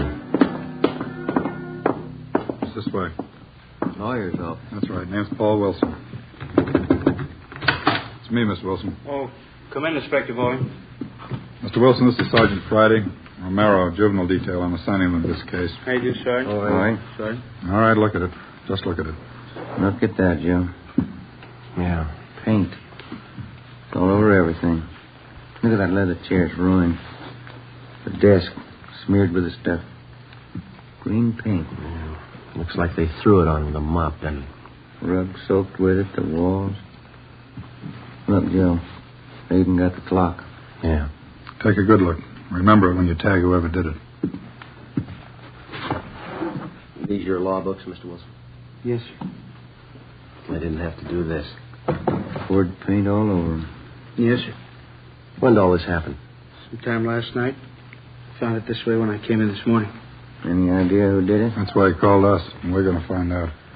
I don't know who'd want to do a thing like this. Just opened my office 3 days ago, just hung out my shingle. You just started practicing laws, then? Yes, sir. Graduated from Loyola University Extension Division. Been looking for office space for a long time. Was anything taken? No. It's such a dirty, rotten thing to pull. Undoubtedly a kid. That's pretty vicious for a kid. Can you think of any enemies that you might have had, Miss Wilson? No, sir. No one would do a thing like this. Can't understand it. There's no reason for it that I can think of. Crime report shows they got in the back door. Is that right, Mr. Wilson? Well, can you come back here? I'll show you. Okay. Yeah, here it is, right here. See, this used to be the kitchen when this was a flat. I was going to put a hot plate in here for coffee. Oh, yes. You can see where they cut through the screen door. It's all right. It's been checked. Okay. Oh, yeah. Yeah, I see. Mm-hmm. Any pass key would fit the inside door here. Yes, sir, that's right. You can follow the trail of that green paint right from this door all the way through the house. Yeah. I don't know how I'll ever get it all off. You know of any cleaners that handle things like this? We're not allowed to recommend anybody, Mr. Wilson. If you have somebody in mind, we'd be happy to call them for you. Well, thank you. I appreciate it. I was going to make some calls, but I haven't got my phone installed yet. Estimated damage about $1,800, is that right? That's what I figure, yes. My law books are over $600 alone. Borrowed the money from the bank for the furniture.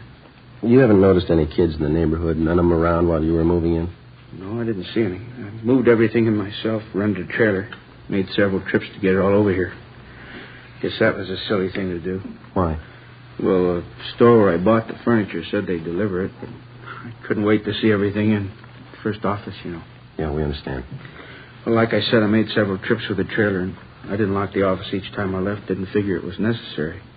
The fellow across the hall with Bueller said he'd keep an eye on things for me. But you did lock up last night, didn't you? Oh, yes. As soon as I was moved in, I locked the place at all times when I wasn't here. That's it. We'll get right on it. I don't have to tell you again. I want a fast answer. Where do we start? With an empty paint can. Before we left Attorney Paul Wilson, we took a sample scraping of the green paint to serve as a color check. We started to canvass the neighborhood door to door. We covered the area for a radius of 6 blocks, questioning the residents and checking out the youngsters. We failed to come up with anything. We figured another good angle was to try the schools in the area. We checked on the students who had been in any kind of trouble involving malicious pranks. We had the principals line their students up. We looked them all over thoroughly for any evidences of paint of any kind on their person or on their clothing. The few leads we found led nowhere. After a week without success, we went back and rechecked the neighborhood, the paint stores, to see if anyone had bought any green paint, anyone they might have forgotten to tell us about the first time through. No leads. Monday, April 18th, Ben and I stopped for a Coke at a hot dog stand on the corner of 103rd and Oakview Avenue. A couple of Cokes, please. You want to help yourself, sir? Yeah, okay. Here's one. I don't see any more. There's one lying on the side. No, over there with the grape. Oh, yeah. Let me get it for you. Oh, thanks. There you are.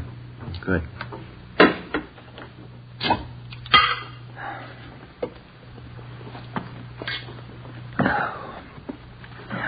Every time I think of that boy's office, it makes me sick. Yeah. If we could just get some kind of a lead. Anything for a start. Pardon me. I'd be satisfied. There's nothing to work on. It's like stabbing in the dark. Joe. Yeah? Look down the street there. This is tin can day. Everybody's got them set out in front of their houses. It's worth a try, isn't it? Let's try a place across the street and then work down the block. All right. Come on.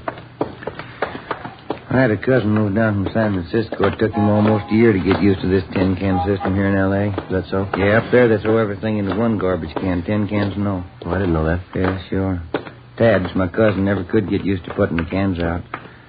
Backyard was full of them before his wife reminded him to put them out. Yeah. Garbage kind of piled up, too. They wouldn't pick it up with the tin cans in it. Yeah. You want to check these here? I'll get all right. this bunch here. Okay. Don't see any paint cans. No, none here either. How about those down there? Okay. Let's go. I'll get this box. I wonder if this is any good. What's that? Prune juice. See a lot of empty bottles. Any paint cans? No. That's so. That's the way it went. Block after block, house after house. We covered 5 blocks, checking the containers full of empty tin cans. Found a few paint cans, none of them the right color, or any combinations that would go together to make the right color. It was a tiring job, but we figured it was at least a place to start. Sure a lot of cans here. There must be a new bride, huh? I don't know. Did you find anything? No, not sure. How about this? Huh? This one. 1 gallon can. Green. Let's ask.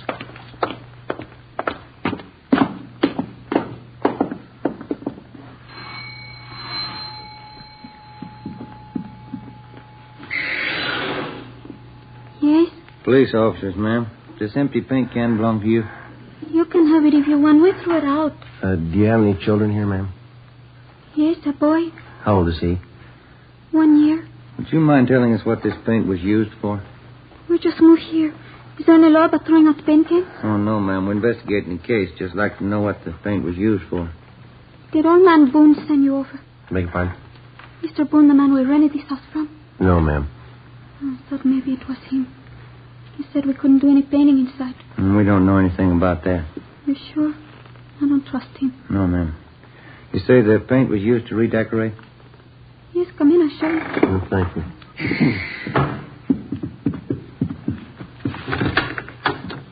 In here. See? Yeah.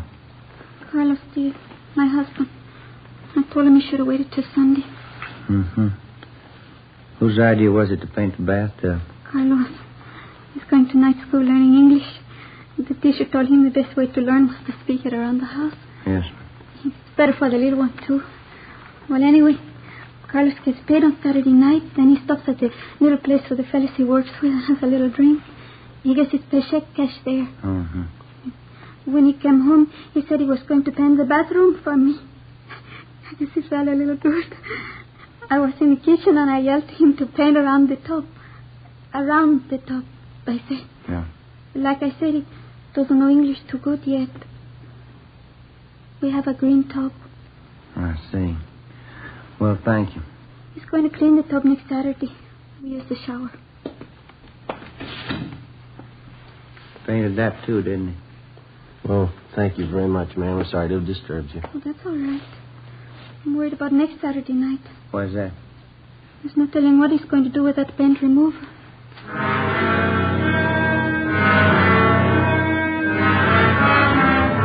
4:30 p.m. We were no closer to finding out who spread that paint around the attorney's office than when we started.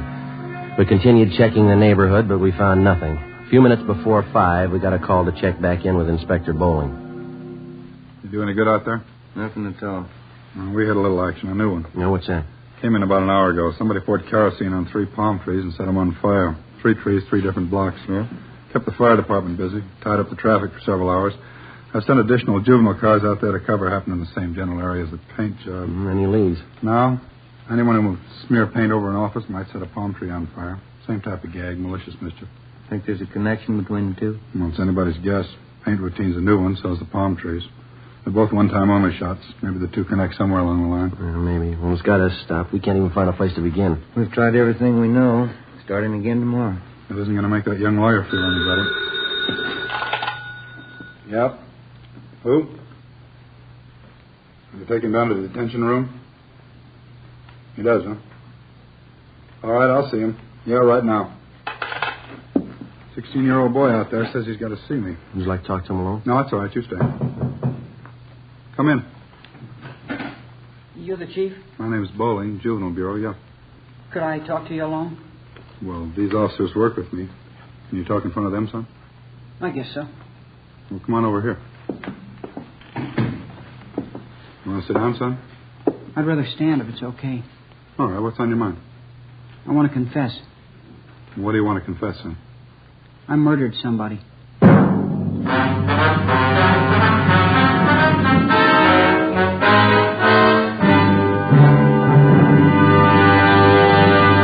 You are listening to Dragnet, actual case histories taken from official police files. If you smoke a long cigarette, it will be in your interest to listen to these case histories taken from the file marked Fatima. On this card, reporter Lee Silver's statement. I need an extra mild cigarette. No other long cigarette I've tried is as mild as Fatima. Here's Nurse Shirley Gelman's statement. When I go off duty, I appreciate a mild cigarette. Fatimas are extra mild. I can enjoy them more. On this card, the statement by drama critic Richard Watts, Jr. Anyone can tell Fatima contains the finest tobaccos. It's extra mild, has a much better flavor. All agree it's wise to smoke extra mild Fatima, and that's what more and more smokers are discovering every day. Yes, actual figures show extra mild Fatima has more than doubled its smokers coast to coast. So enjoy extra mild Fatima yourself. You'll agree. It's wise to smoke extra mild Fatima. It's wise to smoke extra mild Fatima. Best of all, long cigarettes. Next week, Thursday, August 24th, Dragnet will be heard 1 hour earlier at 9 p.m. Eastern Daylight Saving Time.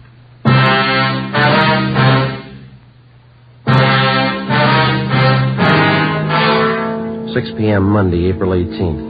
The boy identified himself as Arnold Waterman, gave his age as 16. He told us that 2 days before, at 98th Street and 2nd Avenue, he had shot a man to death and hidden his body in the basement of a house.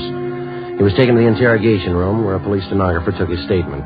Inspector Bowling sent Ben and I out to check his story. 9:30 p.m. We drove back to Georgia Street Juvenile and went to the interrogation room. Arnold? Yes, sir? Well, these two men have been out at 98th Street and 2nd Avenue checking your story. Did you find the body? No, there's no body out there. There should be. I put it in the cellar. There's no house out there. It's a vacant lot. We checked all the houses near there. You sure you killed somebody? Of course I'm sure. I stole the gun. I shot him 3 times in the back. What'd you do with the gun? I threw it in Westlake Park. Where? In the water. I rented a boat and rowed out to the middle. That's where I threw it in. Why did you kill the man? I don't know. I didn't like him. Now, look, boy, you didn't kill anybody. There's nothing to back up your story. There's not an ounce of truth in it.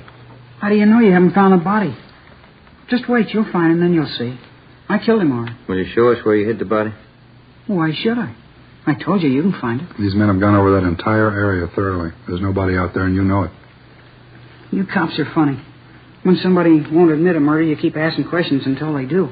I'm telling you I murdered somebody, and you keep trying to talk me out of it. If we can find one shred of proof, we might go along with you. You can't be convicted without proof. How much do you need? You got my confession. I offered to sign it. They wouldn't let me. What more do you need? We need a victim, Arnold. If you knew where to look, you could find it. We've looked every place you told us to. You're lying to us, son. And why? I never liked the old man. I hated his wife. I killed her, too. I wasn't going to tell you that. Where do you go to school? Well, I quit school to sell papers. I had to support my mother. Where's your father? I don't know. My mother wouldn't tell me. That's where I met the old man I killed, selling papers. He was my boss. None of us liked him. Nobody had the nerve to do it but me. The rest of the guys were scared, but not me. What was the old man's name? I can't think of it right now. He was your boss. He never told us his name. We just worked for him. Where'd you sell papers? I don't remember. I had to sell papers. We were going hungry. I couldn't stand to see my mother starve. Didn't your father work? I don't know where he is. I told you that. We tried to get on relief. They wouldn't let us. I made a lot of money selling papers. After a while, we didn't need relief anymore. I made $100 a week. Why are you lying to us, son? If you think I'm lying, why don't you let me go home? We haven't anything to hold you for. You can go home. Not until I have a trial. I already called a lawyer. He'll be over pretty soon. I've sent for your mother, Arnold. She'll come down and take you home. I didn't want her to know anything about this. I may have to go to the gas chamber. It would make her feel bad. You shouldn't have called her. It's no use. Let's go back to the office. His mother ought to be there by now. All right. Romero, you want to stay with the boy? All right. You better go out and find that body. Come on, Joe. I killed that old man. You can't say I didn't. The boy's a pathological liar. Well, it looks that way. Probably an inferiority complex. And this is the way of making himself important. Well, we all know he didn't kill anybody, but I wonder if he's got something else in his mind, huh? How do you do? You're Mrs. Waterman?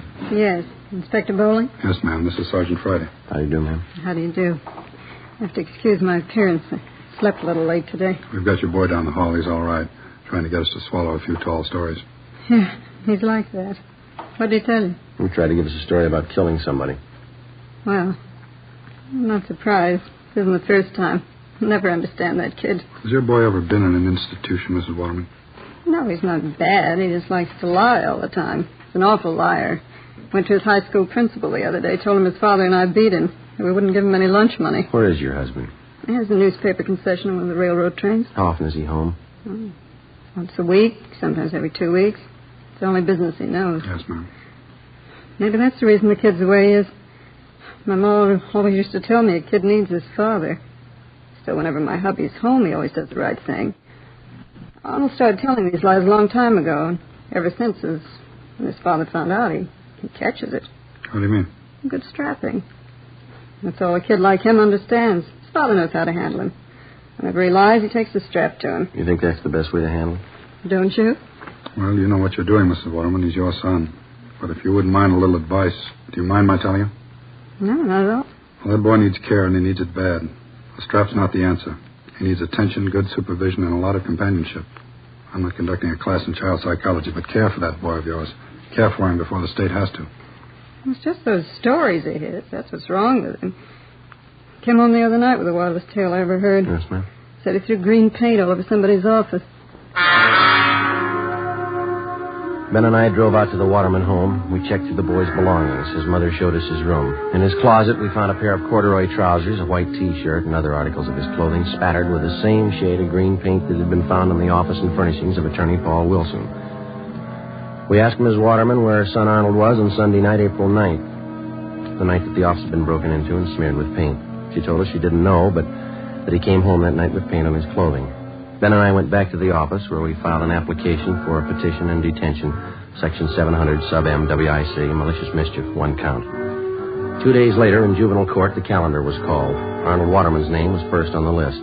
The judge, the subject, and all those concerned in the case retired to the judge's private chambers. Ben and I, Arnold Waterman, and his mother. The subject was informed of his constitutional rights, and Judge Frank J. Smith read the findings of our investigation. Arnold, it alleges in this petition that on April 9th at approximately 8:30 p.m., you entered the office of Attorney Paul Wilson at 9218 West 103rd Street, where you willfully and without Mr. Wilson's permission did maliciously damage his office to the extent of approximately $1,800 by pouring paint over his rugs, furniture, books, and other articles in his offices. Is this true, Arnold? Yes, sir. Did you know Mr. Wilson? No. Arnold, I'd like to know why you did that. I felt like it. You'll have to give me a better answer than that, youngster. That's the best I can do. That's good enough, isn't it? No, it isn't good enough. We have a courtroom full of boys outside who probably want to be helped, and we're going to try to help them. We can't help you unless you want to be helped. You don't want to help me. You don't believe anything I tell you. Officer Friday. Yes, Your Honor. You and Officer Romero investigated this case from its inception? We did. As a result of your investigation, what's your opinion of this boy's truthfulness? Well, Your Honor, I think I can speak for Officer Romero here as well. In all our talks with the boy and our observations of him, it's our opinion, for what it's worth, that the boy's a pathological liar. Basically, he seems to have the makings of a good youngster. His environment's bad. Seems to have very little, if any, parental guidance. Tells lies, Your Honor. Lots of them. That seems to be everyone's opinion. It's not mine. If you'd spend more time trying to find out if I'm lying instead of trying to put me on the spot, you'd earn your money. Your stories have been thoroughly investigated and double-checked by competent police officers. There is absolutely no basis of truth in anything you've said. I'm getting sick and tired of everybody calling me a liar. Do you hear me? Young man, sit down in that chair. We review a great many juvenile cases here in my private chambers, but that does not alter the fact that you are in a court of law. You will lower your voice, speak in a gentlemanly fashion, and tell the truth. Is that understood? Yes, sir. Mrs. Waterman, could you give this court any reason for your son's behavior? It's a mystery to me, Judge. Fred, that's his father. He can't understand it either. He's always lied. His father beats him for it. I guess he'll always lie. That's all you can say on your son's behalf?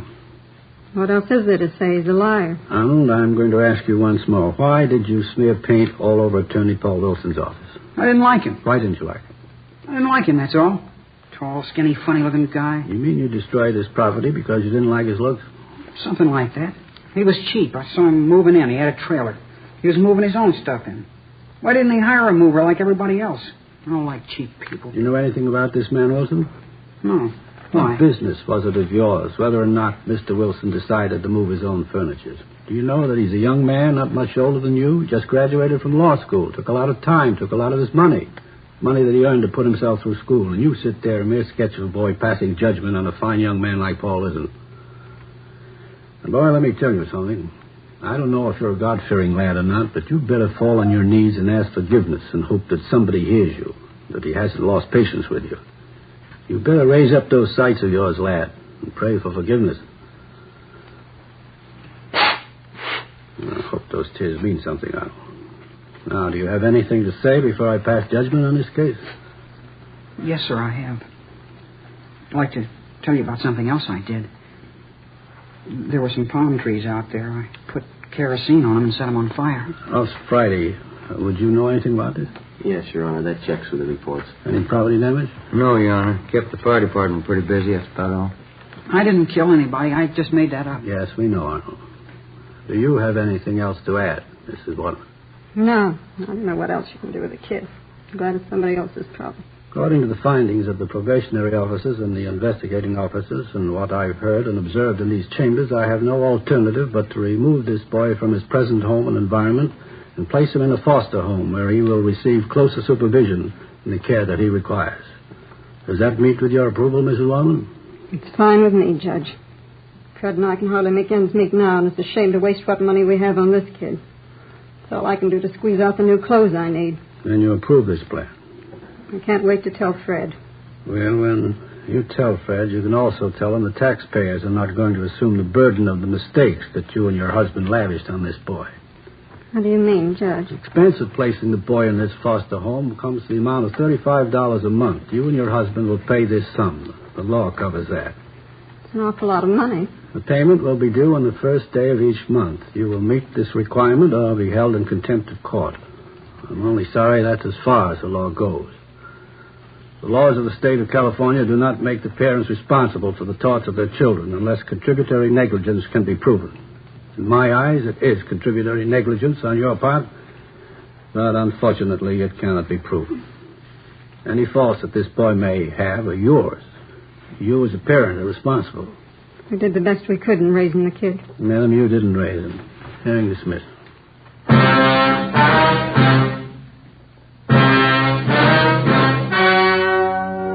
The story you have just heard was true. Only the names were changed to protect the innocent. On April 18th, the hearing was held in the private chambers of Judge Frank J. Smith, Juvenile Court, City and County of Los Angeles, State of California. You have just heard the results of that hearing. And now, here is our star, Jack Webb. Thank you. The working detective in the process of apprehending criminals devotes his full time and energy to the job. His alertness, intelligence, and a great amount of patience. So with a cigarette. The makers of Fatima cigarettes employ these same qualities in blending the finest Turkish and domestic tobaccos to make Fatima extra mild. Best of all, long cigarettes. Now, if you're a long cigarette smoker like I am, then buy Fatima. You'll find, as I have, that every pack is extra mild. Smoke Fatima.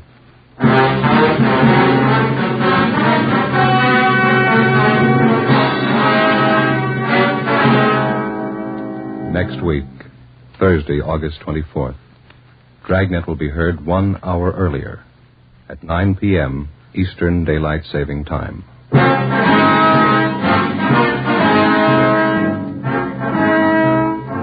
You have just heard Dragnet, a series of authentic cases from official files.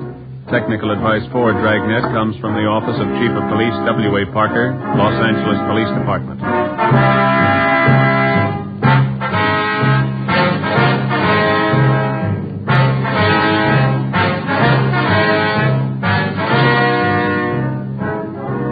Fatima Cigarettes, the best of all long cigarettes, has brought you Dragnet from Los Angeles.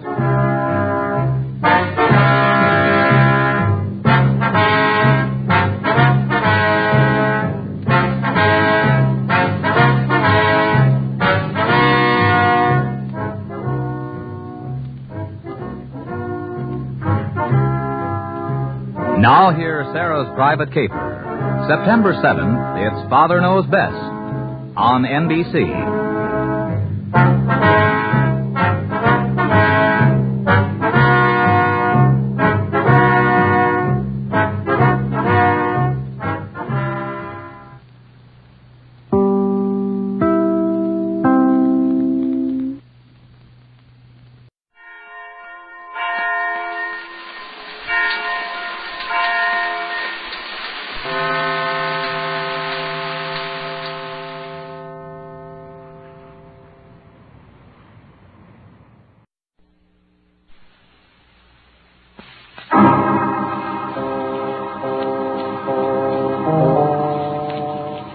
My name's Regan. I get 10 a day in expenses from a detective bureau run by a guy named Anthony J. Lyon.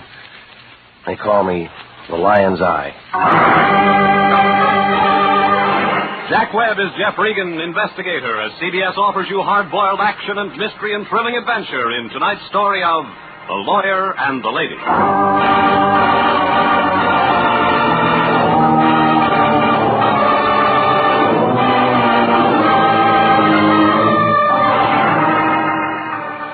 The Cosmopolitan Building is on 7th Street near Olive, downtown L.A. International Detective Bureau is up on the 3rd floor, Suite 308. Right across from an elevator that hasn't been inspected since 29, when the guy who built the place took a vacation up at Folsom. I always use the stairs. Well, the plaster's bad, but the rent's cheap, and the Lion says his office is just the kind of place that invites business. He's got a leather chair there about the shape of a fallen biscuit. That's for him to relax on. And right next to a desk with some blank checks and an inkwell, there's a hard, straight chair. That's for the client.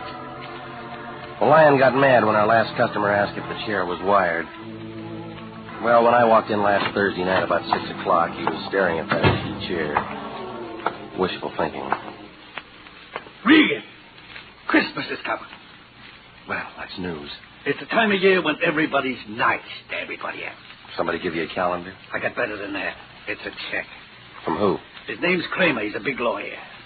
We need one again? He's our new client. He wants to see you. What about? He'll tell you. You tell me. I want you to be nice to him. He's a big man. His office is in the Park Central building. Abercrombie, Kramer, and Schmidt. A trio. It's an important legal firm in this city. Well, what's the job? I told you he'd give you all of it. Look, the last time I waited for a client to talk, he died. Now, look here. The kind of dough he pays, you could do janitor work for him and not ask questions. Oh, you never learn. This is a certified check. Came by special messenger. He's waiting for you now. What else? The message said he wanted all this done confidentially. No police. You understand? You'd kidnap your own mother for cash. You're not alive. And then you'd starve to death, charging yourself ransom. I'm going to be patient with you, Regan. No, this is another rotten deal. These big legal outfits can't afford to be dishonest. You've been making a living doing it?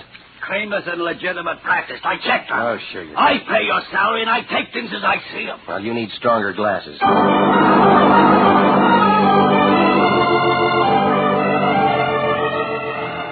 Well, I left him sitting there, holding the check up to the light. He had both arms above his head. He reminded me of a two-armed slot machine. I walked the 4 blocks over to the Park Central building, and an elevator operator with a cardboard collar took me up to the 7th floor. Abercrombie, Kramer, and Schmidt had a flock of stables in the back with a fire escape. The names were hung out in silver. I figured if they were ambulance chasers, they used a motorcycle escort.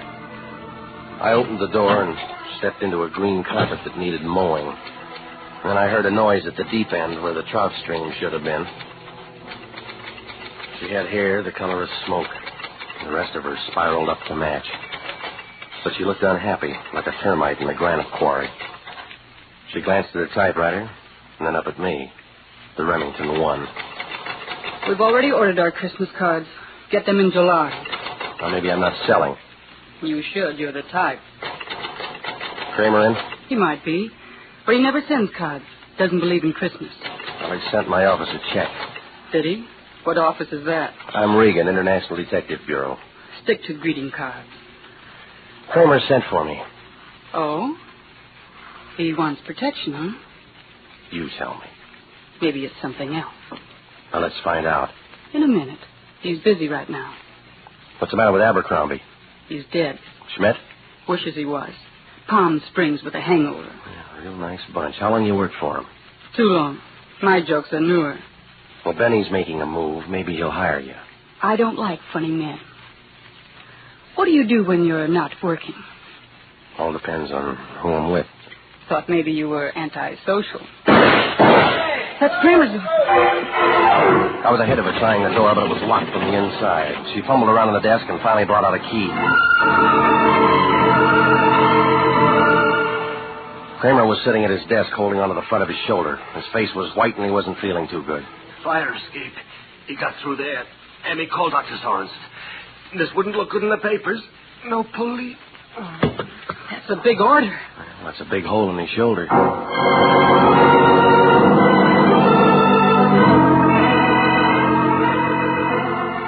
Well, it was too late to start looking around the fire escape, and when Dr. Sorensen showed up, he called a private ambulance and had Kramer taken to a private hospital. The doc said he wouldn't be able to talk until morning, and, well, if they wanted it quiet, there was no sense getting homicide all excited. Emmy went to the hospital with him, and I hung around the office for a little while. Everything was locked up tight. The files, his desk, and the liquor cabinet. So I figured it was time to give the lion the nod. I doused the lights and went downstairs. Outside, the street was kind of vacant except for a steamroller with whiskers washing down the gutters. It dodged around a big green car parked by the curb, and then it swivel-hipped around my car, where a little guy in a trench coat was leaning in looking at my registration tag. When I tapped him on the shoulder, he looked confused, like he was trying to catch a cyclone on a paper bag. Huh? You looking for something? Oh, no. No, just, Looking. Yeah, that's right. Look. Come on, blow your nose. A little cold, that's all. Tell me about it before your throat gets sore. I told you, just looking. The car belongs to the finance company in case you got extra keys. No, Pilgrim. Never borrowed a buggy in my life. You can't drive. How'd you guess? Come on, you. Let's pour it out. Sure. You the guy? What guy? Guy that says there. Regan.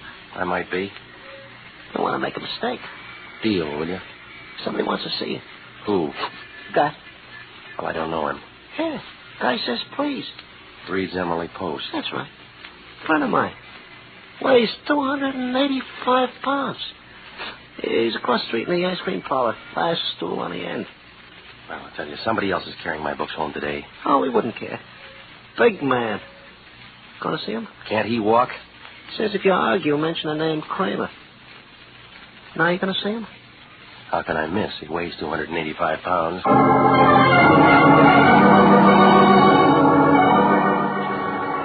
Oh, it didn't figure, but sometimes you look and nothing figures.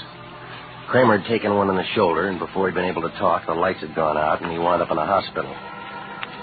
Well, somebody had an angle, and maybe it was the guy across the street. I found him sitting all alone, about 300 pounds of beard in a plaid coat. He was picking all the strawberries out of his ice cream. Hey, you sent for me? Mm-hmm. Regan? You got it. Have something. Great banana split here. 4 kinds of ice cream. I'm on a diet. Oh, I never worry about things like that. It's a mistake. You only live once. Know me? You got a name? Spec Jameson. You know me now? You got a grudge with Kramer? Yeah. You shot at him from the fire escape. I did? When? Half hour ago. Anybody see me? No. That's good. How'd I do? He got it in the shoulder. He'll live. Up to that point, it could have been me. Well, it's going to make a good story for the police. For anybody. I'm clean as a whistle. You sure you won't have something? Now, look, I got a date, Fatso. Let's fan this out. Oh, sure. How about Kramer? Oh, yeah. Where'd you say he was? Hospital. Oh, yeah. He hire you for protection? Maybe. Regan, you got a lot to learn about life. No, just about living. You catch on quick. To what? Now, you take me, for instance. Your complexion's not so good. It'll improve. Besides, I don't like trouble, Regan. You'll have to get used to it. It's just there's some things a man can't stand. Can't take lying down. Name 3. No, I just want you to understand I know what I'm doing, that's all. And this is what I'm doing. All right, Regan. Back on your feet. Yeah, they serve ice cream in big dishes, I'll don't give they? you a boost. Here's my hand. Take off the knuckles. Quiet, Regan. There's some more metal in my pocket. I don't need a Geiger counter. I said you were smart. Now get this. It's a clean sweep. You're staying out of it. Suppose I stick around. Then I'll unglue you.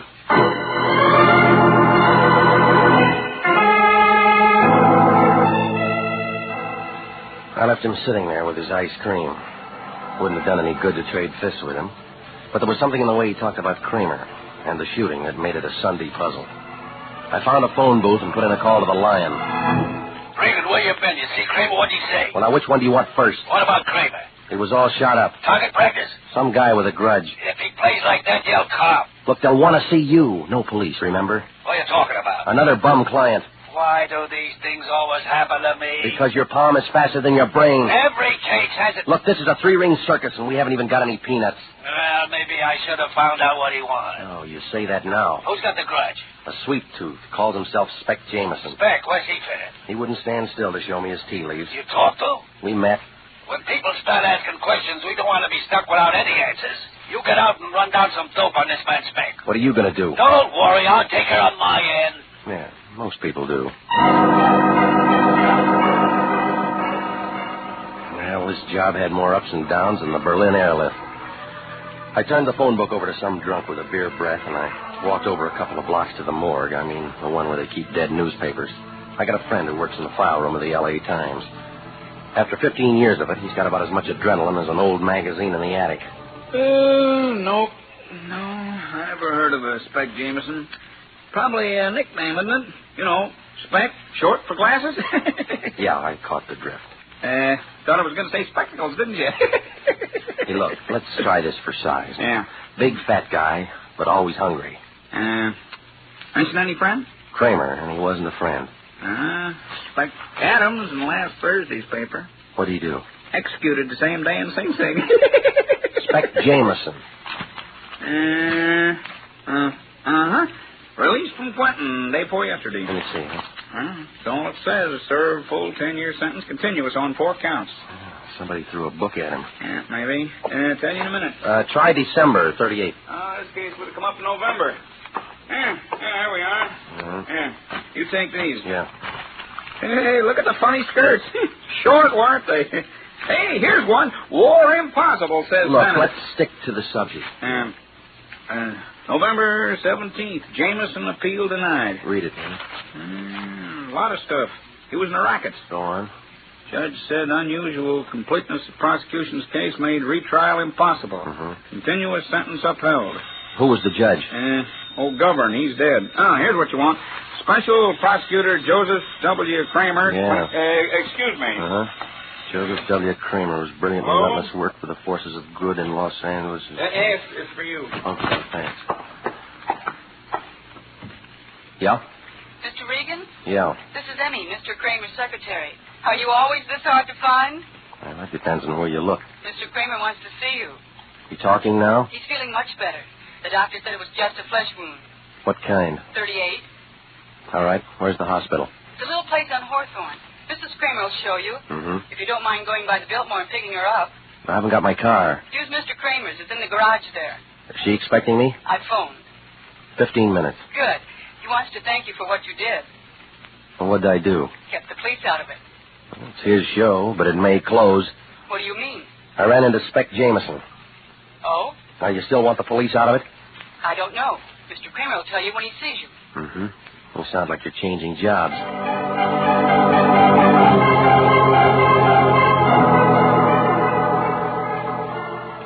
So I went over to the garage, and I picked up his car, and then I drove to the hotel entrance. While I was arguing with the cab driver, Mrs. Kramer walked out. 45, a little tired around the eyes. She was wearing a white sheet, double bed size, under a mink coat that must have set somebody back $10,000. She didn't look like a wife that Kramer had had. I hope this isn't inconveniencing you. No, it's not. Are you sure my husband's all right? He's talking, according to Emmy. Emmy. She's there with him. She's his secretary. Funny, isn't it? I'm his wife, yet she spends more time with him than I do. Well, that's business. Even now. When he's been hurt, she's there first. She was there when it happened. Of course. I guess I... Oh, never mind. You're a detective, aren't you? Yeah, that's right. Mr. Kramer hired you to protect him from that Jameson. I never found out. Maybe. I've been so worried about him. At the trial, Jameson said he'd kill him if it was the last thing he ever did. You know, I always thought it was taking an awful... Hey, take it easy, lady. You know the story. Emmy? She's young, pretty. I have to spend my time at the bridge party. Does it help? No. How long you been married to him? Next month, 18 years. I don't look the same way anymore. Neither does he. It's funny what life does to you, isn't it? I was his secretary. Once. That's how I met him. Look, how far to the hospital? It's only a few more blocks. You go straight Hang down. Who do you know that drives the big green Nash? No one. Well, he knows us. Been following us since we left the hotel. What do you say? Is he still with us? Yes. I can't understand a thing like this happening. Why would anybody want to follow us? Maybe it's a friend of your husband's. Jameson? He tried once tonight. Maybe it'd be better to get you. I'm scared. Come on, get out. Mr. Regan! The green Nash had been tailing me. I shook it on the last corner. There are lots of them, but it might have been the same one that was parked by my car downtown earlier. Oh, it made no sense, but I wasn't taking any chances. Only before I could get the door open, the Nash came sliding around the other side of the block. I shoved Mrs. Kramer into the floorboards and slid into the room. A lot of glass got broken fast. By the time I could separate my teeth from the clutch pedal, the car had gone. I shook Mrs. Kramer, but she didn't shake. She was dead. You are listening to the story of The Lawyer and the Lady, tonight's adventure with Jeff Regan, Investigator.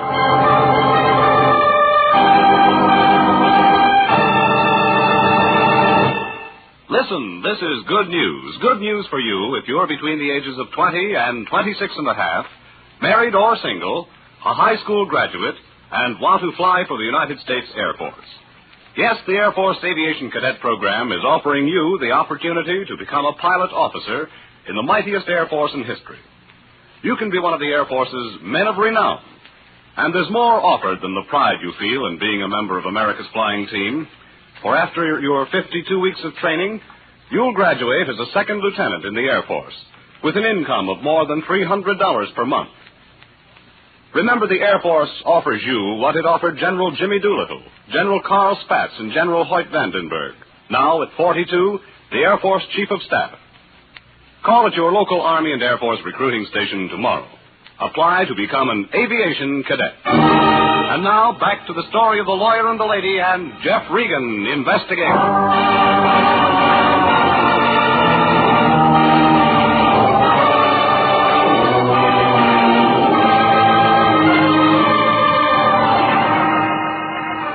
Well, it all made sense, like a you-bangy with a piccolo.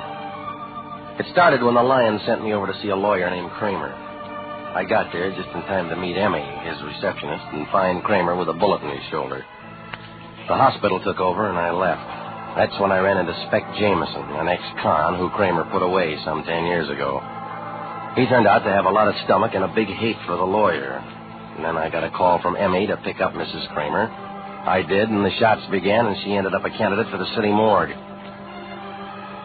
Well, I called homicide, and I sent out some boys to clean up. I gave them what I knew, and I moved on out to see Kramer.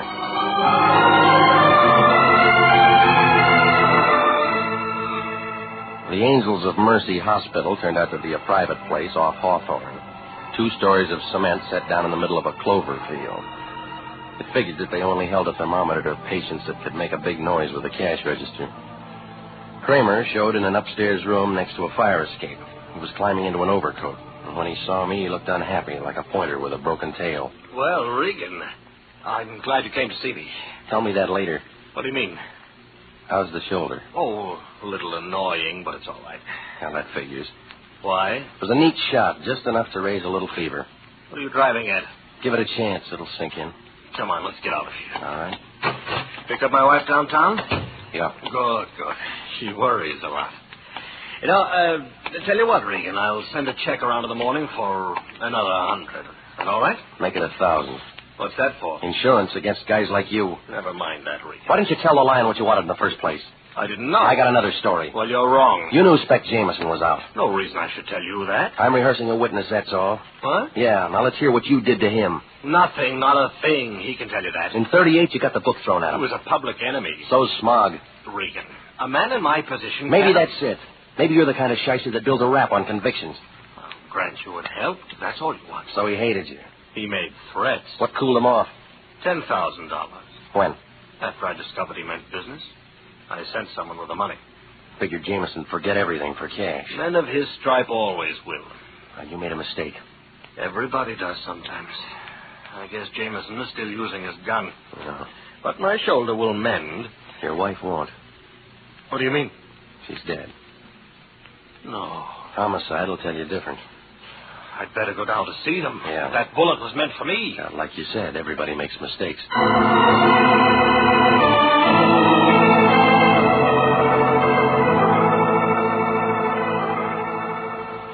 Well, we climbed in the taxi and headed for headquarters.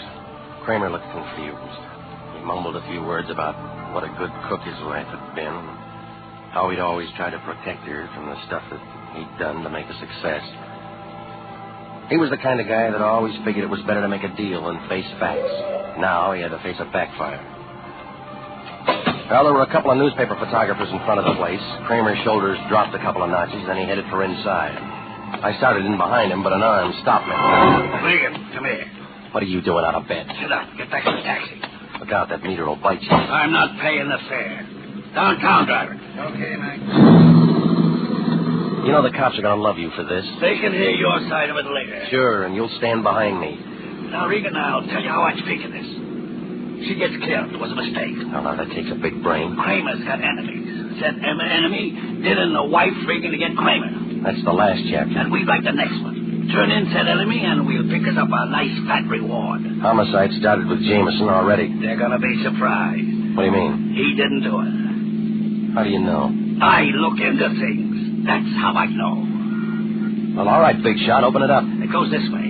15 minutes after I talked to you, I put a call into the cops. Saying what? That I don't like my operator being threatened by ex-cons. What happens? You tell me. The police themselves take Jameson out of circulation. He was locked up before Mrs. Kramer got found. He's sitting in the Hollywood Station House right now with a smile on his face. Talking? No. Eating ice cream.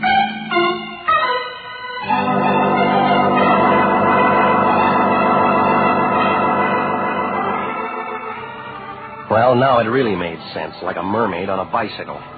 If Jameson didn't throw the lead, I had to find out who did. The taxi dropped me off downtown across from the Park Central building, and I started up the elevator to Kramer's office. It figured to be the time to get a look inside that locked desk. When I opened the door marked Abercrombie, Kramer, and Schmidt, the place was dark. I moved into Kramer's office and started a little work on the desk. It took me about 10 minutes to get inside. Nothing showed in the first two drawers, but in the third, I picked up a box of Panatellas and I looked under it. That's where I found a .38 with one bullet missing. Well, ballistics could do something about it, so I crammed it in my overcoat pocket and I started outside. That's when the door opened and the little guy with a runny nose walked in.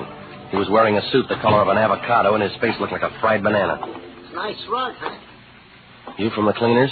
I make my own spots. Sit down, Regan. We're going to talk. I'll take it standing. We prefer you sitting. It's your gun. More natural that way. You got a name, Buster? They call me the Dove. The bird? No cracks. Just the Dove. Peace mission? It is. Resting. All right, what is it this time? Where's Kramer? China. Regan, you're an unlucky contestant. If you don't like my answers, try somebody else. That's what I'm doing, correcting mistakes. Like shooting the wrong guy. Like leaving a witness. I had to get rid of my Nash on account of you. You killed her, now you're waiting for her husband. Of course I killed her, but don't try to change the subject. See what I'm talking about now. Well, I don't like the spotlight. You should have stuck your nose in here, Regan. It'll bleed. Well, let's start with yours. I dove for him, and the gun went off, only it wasn't pointed at me. Kramer was standing in the doorway, pulling a trigger like a kid at a bubblegum machine. I figured the floor was safer, so I flattened out. The Dove tried the same, only he hit the wastebasket. Did I get him? Well, he looks as dead as he'll ever be. A cheap murdering... Look, let me hold the gun, huh, Kramer? Yes. Oh, Regan, there's a bottle in the cabinet there. Sure.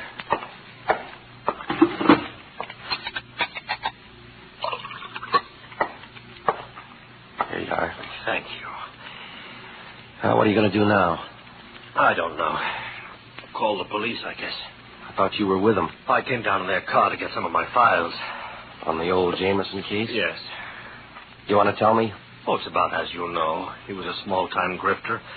I gave myself a big name by prosecuting him, built my business and the reputation it gave me. You told the police why he hates you? Oh, yes. I intend to stand trial for killing this man. You're growing up, Kramer. Who was he, anyway? The Dove. No driver's license. Oh, yes, here it is. Dove Duval. Regan, look at this. That's a lot of money. It's $10,000. Same amount of money I sent to Jameson to stay away from me. Looks like the chickens came home to roost, doesn't it? Uh-huh. Yeah, it does. Well, police are waiting. I'd better go and tell them about this. Go on. You coming? No, I'll meet you there, Kramer. I got a late date.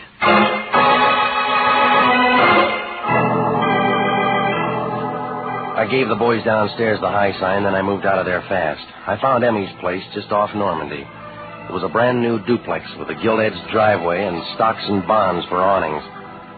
For a business girl, she really did all right. I was a couple of hours overdue, but the girl with the smoky hair knew how to wait. There was a candle burning in her window and 2 more in her eyes. It took me a little time. But now you're here. Uh-huh. Well, aren't you going to do something about it? Yeah. Talk. Mr. Regan, what's the matter with you? I've been working hard. Oh, is that all? Now listen, lady. This is just too packed, too neat. The ends tied together like Siamese twins. I'm alone. Yeah, but you don't want to be. Your boss just rubbed out a killer named Dove. What? It was self-defense. I'm a witness, and he'll be out of it inside a week. Well, then what are we bothering about? A guy named Jameson. Nobody will believe him. Why should they? Because they didn't hire the Dove. Who did? You. Oh, Mr. Regan. All right, maybe it was your boss. He primed me with a story about giving Jameson 10 G's. Only one ever saw that dough was the Dove. Well? That was his price for killing Mrs. Kramer. You're out in left field, Mr. Regan. I was working. You were keeping me outside till Kramer could throw a small bullet into his shoulder. Why would he do that? To point up that Jameson was still after him. But he was. I figured different. And homicide's going to like my way. I don't even know what you're talking about. Well, this gun has a different version. Where'd you get it? Kramer's bottom drawer. And the caliber is going to fit the hole in your boss's shoulder. Well, that's it. You've got it all now. Yeah. You know, you got a real nice hair. Yeah? That San Quentin water's going to ruin it.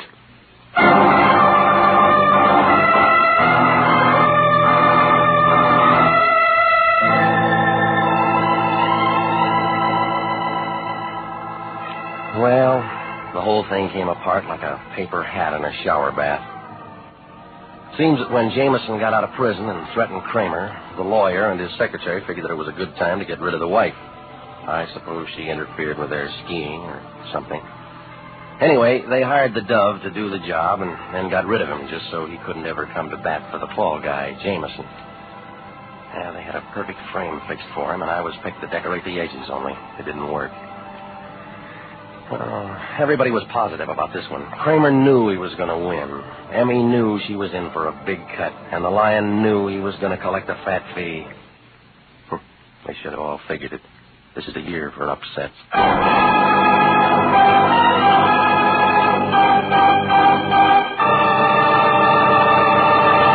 Jack Webb is featured as Jeff Regan with Herb Butterfield as Anthony J. Lyon. It's CBS at the same time next week for more hard-boiled action and mystery with Jeff Regan, Investigator. Written by Jackson Gillis and D. Jack Newman. Produced by Sterling Tracy. Featured in tonight's story were Carol Matthews, Marvin Miller, Lou Krugman, Herb Vigran, Mary Lansing, and Larry Dodkin. Original music for this program is by Milton Charles. This is Bob Stevenson speaking. This is CBS, the Columbia Broadcasting System.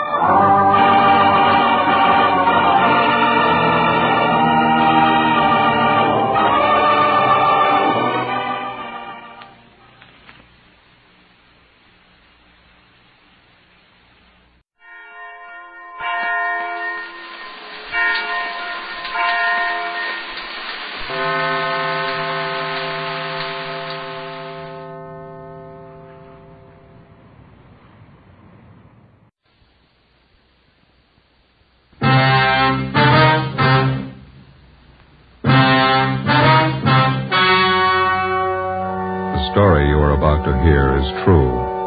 Only the names and locations have been changed to protect the innocent. Fatima Cigarettes, best of all long cigarettes, brings you Dragnet.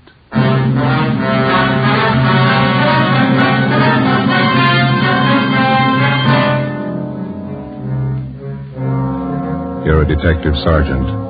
You're assigned to homicide detail. You answer an early morning call. A police officer on patrol duty disappears. Any attempt to contact him by car radio fails. Your job, find him. If you want a long cigarette, smoke the best of all long cigarettes. Smoke extra mild Fatima. Yes, Fatima is the king-size cigarette, which contains the finest Turkish and domestic tobaccos, superbly blended to make it extra mild, to give Fatima a much different, much better flavor and aroma than any other long cigarette. That's why Fatima has more than doubled its smokers coast to coast. Enjoy extra mild Fatima yourself. Best of all, long cigarettes. It's wise to smoke extra mild Fatima. It's wise to smoke extra mild Fatima.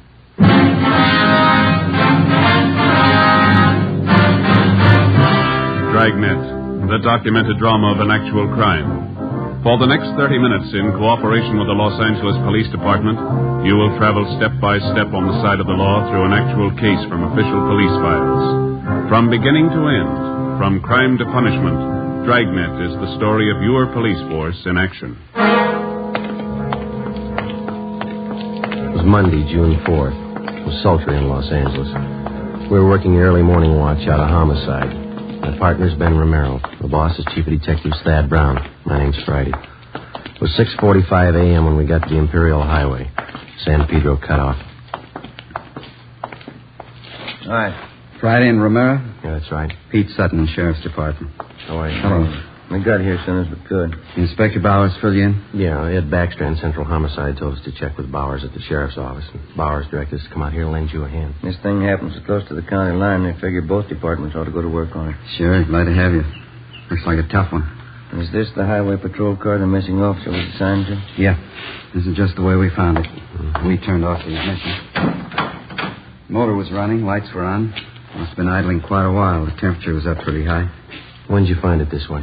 45 minutes ago. Missing patrolman's name is Eugene Brewer. State Highway Patrol called the Sheriff's Department a little before 6 a.m. Told us the missing officer wasn't acknowledging his radio call. I talked to Mark Benson. Is the radio all right? We checked it. In fact, it was operating normal when we found the car. Mike was out of the bracket, laying on the seat there. Yeah. Any ideas? No signs of struggle. No blood stain. This asphalt here. No footprints anywhere. Nothing on the shoulder of the road. You said the car was running? That's right. That eliminates any engine trouble. Yeah. No, there's more to it than that. Gotta be. Nobody has any idea why or when he left his car. Huh? You've got it all. You know as much as we do. What was the check on Brewer? Mark Benson says he's one of their top men. Been with Highway Patrol for 8 years. Good record all the way. Have you talked to anybody around here? Pretty remote spot out here. A lot of truck gardens. That's about all. My partner, Dave Terry, turned up one man. Maybe he's got something. That's him over by our car. Hey, Dave, would you send him over here, please? Who is the fellow? One of the farmers. Works at truck garden out here. Name's Henry Taniguchi. Lieutenant Sutton? Yes, sir. Mr. Taniguchi, this is Sergeant Friday in Romero. Yes, sir. Oh, yes, sir. I know you filled my partner in, but would you mind going over it again for us? All right. I can tell you very little. You know, we start work early in the garden. Yes, sir. Conrad, a fellow I work with, Conrad Ishikawa, we started in the string beans about 5 o'clock this morning. Pin patch near Imperial Highway. Yeah. We noticed a headlight stop off the side of the road. This happened all the time along the highway, but this stayed very long. Mm-hmm. About what time did you notice this, Mr. Taniguchi? Must have been 10 minutes past 5. I remember asked Charlie Fujikuni, our cultivator man, what time was. I see. Did you see or hear anything out of the ordinary? Oh, no, sir. We wait a while, and headlight do not move. Conrad and I decided maybe somebody was in trouble. This highway quite deserted early morning hour. What'd you do then? We walked up to see what was wrong. When we get close, we could see was state highway car, so we know everything all right. Mm-hmm. Did you see the officer in the car? Oh, no. Door was open on the other side. We thought maybe officer investigate something down in the brush. Did you see him down there? Oh, no. We just think he was check up something. So we go back to work. You saw nothing out of the ordinary, nothing unusual? No, we don't. We hear the radio play. We know everything okay. That checks out. The radio was functioning when we got here. Mm-hmm. You didn't notice any other cars around anywhere, did you? Oh, no, sir. Thank you very much, Mr. Taniguchi. Here's my card. Appreciate it. If you think of anything else, please let us know. Oh, yes, sir, I will. What happened to officer in this car? We don't know. Oh, he's all right. Probably look for somebody. Well, that makes us even. We're looking for him. Monday, June 4th, 8 a.m. According to our instructions, we headed back to the Hall of Justice to check in with Inspector Gordon Bowers and Captain Garner Brown of the Sheriff's Department. They were coordinating the search for the missing highway patrolman, Eugene Brewer. Inspector Ed Backstrand, Central Homicide, was helping out. To the peace officer, cooperation with all branches of the various law enforcement agencies is essential. Each man on the force knows the value of a coordinated effort. He knows that without the aid of the many divisions of law enforcing bodies in his city and county, the task of maintaining law and order would be a total failure. The local officer depends on the men in the federal, state, and county departments as they depend on him. Without this coordination, no one department could survive. 8:25 a.m., we met with Inspector Bowers and Ed Backstrand in the sheriff's office. Nothing, huh? Nobody saw him. If somebody did, we haven't found him, Inspector Bauer. We both figured the only thing to do was to ask for cooperation of the newspapers. We got it. Pretty good layout, huh? There's stories in every morning edition in town. They're running a picture and full description of the missing patrolman. Well, we talked to everybody we could find in the general area out there. We worked 2 hours at it. The spot where the patrol car was found is pretty remote. A couple of gas stations, some vegetable gardens. We told you about the Taniguchi fella. Checked all his friends that worked with him. They couldn't add anything. Maybe the newspapers will turn up something. I sent a special detail out there to fan out and search the entire area, 5 square miles. Yeah, it'll take time. There's nothing else we can do. No, there's nothing more we can do. There's nothing anybody can do until we can show them the patrol cars how to carry 2 men. Nobody seems to be able to do anything about it. Maybe they will now. Sending one officer out in a patrol car is like trying to run a trolley line with one man. How many cases can you remember in our department? Ed Dudman pulled the car over in Dogtown at 3 o'clock one morning. I remember. Driver turned out to be a guy with a record. Dudman couldn't know that. While he was making out the traffic ticket, the guy shot him down in the street. Dudman died before he could get help. Yeah, we do a lot of griping in the detective division, but those men in the patrol cars and the motorcycle boys, they get the dirty end of the deal for sure. You bet they do. When a detective is sent out on a job, he knows who he's after, what he looks like, what he can expect when he finds him. The boys in the patrol cars answer a call, a 390, a 415, a 507. Sure, we know what they're supposed to be, but how often do they turn out that way? Prowler, a peeping Tom? How many times do they have a gun in their pocket? How many cops do they kill every year? We've all been through it. We know what it is. Yeah, but how often do we think about it when we're griping on stakeouts? Let me tell you something. This goes for me as well as you. Let's not forget who the real cream of the force is, the backbone of any police department. Men on wheels. No question there, Skipper. Sorry, I didn't mean to make a speech, but when something like this happens, it gets to me. The riding on short odds as it is. There ought to be 2 men in every patrol car. Well, it should have been somebody else with Brewer. The guy on the job just doesn't disappear without a trace. It's just what he's done. We've checked everywhere, everything. Excuse me. Bowers. Who? Yeah, send him right in. This might help. Truck driver by the name of Nat Wolf. Says he's got something for us. Come in. Mr. Wolf? Yes, sir. Come in. Mr. Wolf, Inspector Backstrand, Sergeant Friday, and Romero. Hi. How do you do? Hi. I saw the story in this morning's Times.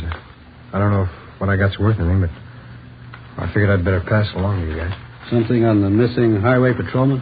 Well, I don't know. The reason I'm here, maybe it's just a coincidence, but I gave a fellow a hand earlier this morning out on the Imperial Highway, not far from where the paper here says the empty patrol car was found. About what time was that, Mr. Wolf? Oh, around 4:30 this morning. You want to tell us about it? Yeah. I'm an independent trucker. I haul topsoil for different nurseries. Stuff out there in Imperial's good rich stuff. We dig it right out the side of the hill. Yes, sir.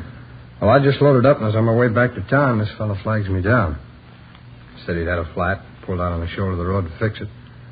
Said he didn't know it was sand. After he'd fixed the flat, he found out he stuck. He couldn't get his car. You gave him a hand, huh? No, not with the flat. He already had that fixed, but I towed him out. That's how I became suspicious of this fellow. How do you mean? Well, I offered to get out, hook up the tow chain. He said, no, just stay in a cab. I figured if he could do it alone, it was all right with me. Well, I pulled him out. Here's the funny part. Yes, sir? The chain got a kink in it from the weight of the pull.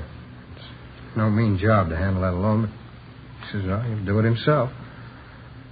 Seemed to me like he didn't want me to get a good look at him or his car. I could be wrong, but, well, that's the way it struck me. Did you notice anything? Yes, sir, I did. For one thing, I got a look at him when I threw on my backup lights and his car. That's a real funny one. What do you mean?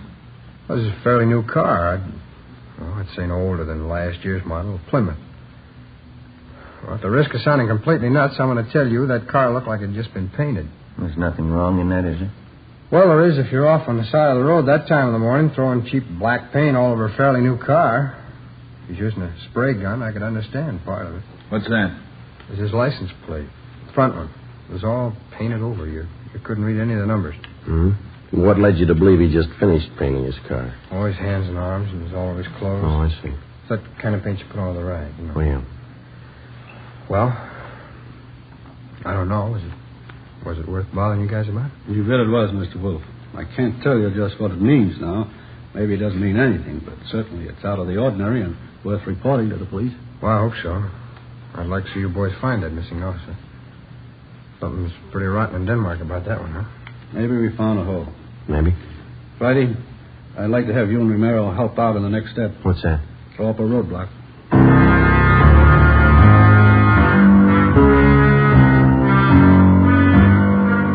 10:30 a.m. Before we left the sheriff's office, the truck driver, Nat Wolf, gave Inspector Bowers a description of the man in the Plymouth sedan. Together with Lieutenant Pete Sutton and Dave Terry, we drove to the Imperial Highway. Nat Wolf showed us the spot beside the road where he towed the man. The area was checked, and sample scrapings of the black paint were taken. There was no chance of taking a tire impression because of the loose sand in the area. All physical evidence was taken back to the crime lab for analysis. Nat Wolf returned to the office to check through mug books for possible identification of the man he helped out. Meantime, a special detail of men continued to search the area where the missing patrolman had disappeared. 3 a.m. According to instructions, a roadblock was established at the spot where the abandoned patrol car had been found. Imperial Highway, San Pedro cutoff.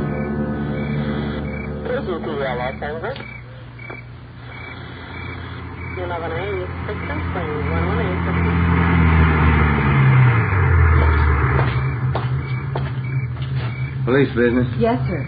Wonder if you could help us out. Certainly. You travel this highway every night, ma'am? Yes, I do. I'm in the vegetable business. Did you come this way last night about this time? I run pretty much on schedule. Yes, I did. Did you notice anything unusual along the highway? How did I know what this is about? That missing highway patrolman. Yes, ma'am. We're stopping everybody to see if they can give us any information that might help us out. Oh, I wish I could, but I didn't see a thing. That poor fella. Do you think you'll find him? We're trying awful hard. Sorry, I can't help you. Can I go now? Yes, ma'am. Thank you. How'd you do? Nothing. What time you got, Joe? Almost 4. Got a little more hot coffee in that jug. You want some? It's fine with me, yeah. Mm-hmm.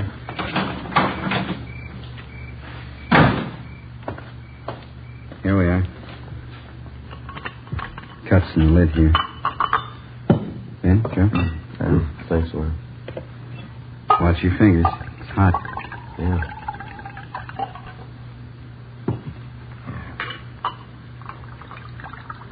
It's good. I'll take this one. I want to put my coffee on the fender here. Don't knock it off, huh? No worries. Thank you. Hey, wait a minute. Wait a minute, fella. Can you see my light? I haven't even got a cigarette. I mean my flashlight. I got a cigarette lighter if that'll do you any good. You've been drinking, haven't you? Yes, I have. I never get drunk, but I've had a little drink. I'm sorry, but I'm going to have to ask you to pull over to the side of the road. Okay. What happened to my car? It's broke. You better let me do it, huh? You want to slide over a little bit there? I never pick up hitchhikers. No, I'm just going to move your car off the side of the highway now. Any trouble, Joe? No. 502. We'll have to hold him a while. Well, tell your friend to get in, too. It's a sedan. We're not going far.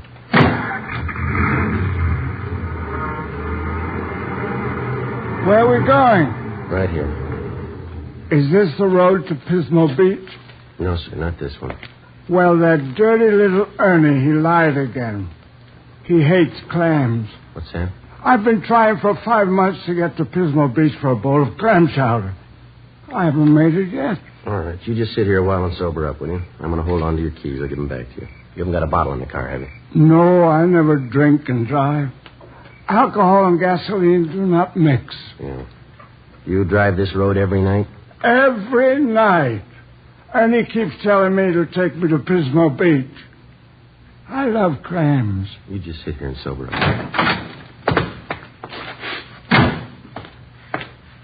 Happy drunk? Yeah, he's too drunk to drive.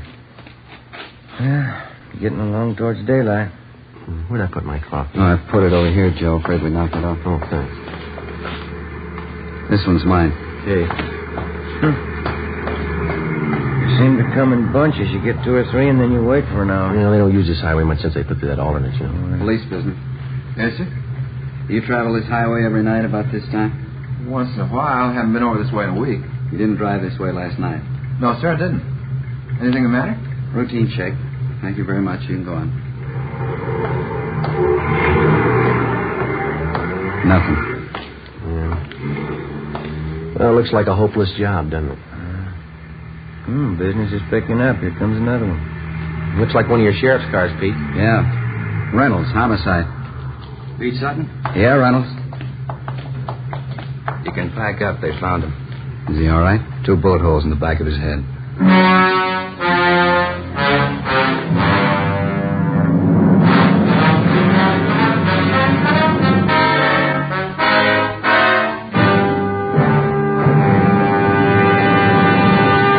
You are listening to Dragnet, the case history of a police investigation presented in the public interest by Fatima Cigarettes. If you smoke a long cigarette, it will be in your interest to listen to a typical case history of a Fatima smoker. It's the case of Northwest Airlines stewardess Jean Madison. You'll see her picture in leading magazines this week. Now, her actual signed statement. There's one thing I really look forward to after a long flight, a good, mild smoke. That's why I prefer king-size Fatima. It's milder than any other long cigarette I've tried. Yes, I agree. It's wise to smoke extra mild Fatima. And so do more and more smokers every day. Actual figures show extra mild Fatima has more than doubled its smokers coast to coast. So enjoy extra mild Fatima yourself. The king-size cigarette, which contains the finest Turkish and domestic tobaccos, superbly blended to make it extra mild. You will prefer Fatima's much different, much better flavor and aroma. You will agree. It's wise to smoke extra mild Fatima. It's wise to smoke extra mild Fatima. Best of all, long cigarettes. 5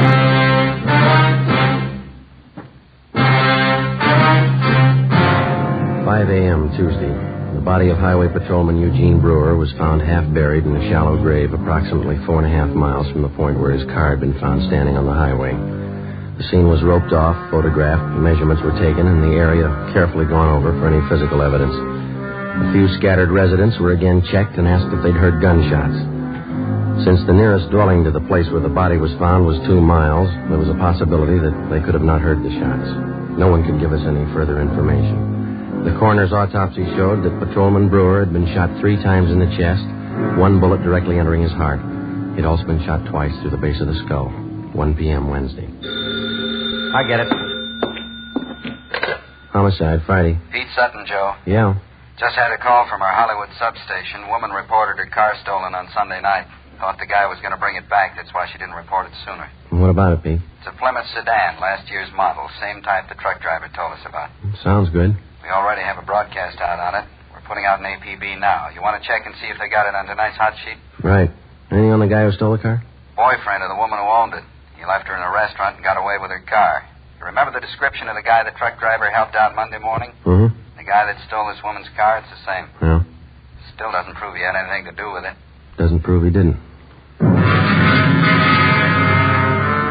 Together with Pete Sutton and Dave Terry from the sheriff's office, we drove out and interviewed the woman whose car had been stolen. She told us that the man who had taken her car had also been seen in the company of one of her girlfriends, a Miss Helen Farrell, who worked as a cashier at a Hollywood theater. The Farrell girl identified the man as Mike Lapino, and she gave us a snapshot of him. She also gave us his last known address. We had no actual tie-in between the theft of the woman's car and the murder of Patrolman Eugene Brewer, but the circumstantial evidence made it at least worth checking out. The only car known to have been in the vicinity the morning of the murder was the car the truck driver, Nat Wolf, had reported. The same make and model car had been stolen the night before the killing. The general descriptions of the man from 2 different people tallied closely. We figured before we'd pass this lead by, we'd check it out all the way. 4 p.m. Wednesday. We met with Inspector Bowers at the sheriff's office. We checked this Lapina's apartment, found a shirt and a pair of pants. Black paint on both of them. I sent for that truck driver, Nat Wolf, to identify this picture here. You find anything else in the apartment? Well, this address book, there's no local places in it. They're all Las Vegas and Nevada addresses. That's it, huh? Yeah. What'd you get from the record bureau on the guy? The I Bureau pulled the package on him.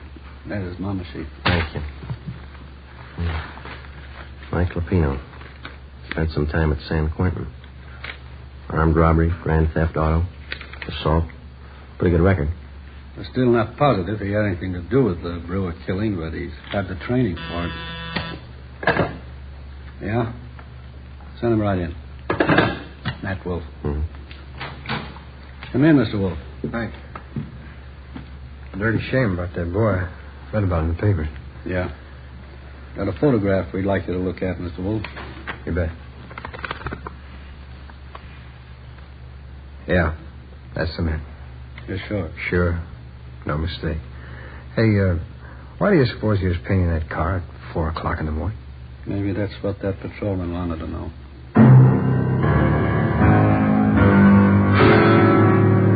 We waited for an answer on the APB. 2 days passed. Saturday, June 9th. We received a phone call from the Las Vegas, Nevada Police Department. The stolen black sedan had been found in the downtown area of Las Vegas. We requested them to put a stake out on the sedan and asked them not to disturb either the car or its contents. Together with Pete Sutton from the sheriff's office, Mark Benson from the Highway Patrol, and Ray Pinker of our crime lab, we flew to Las Vegas.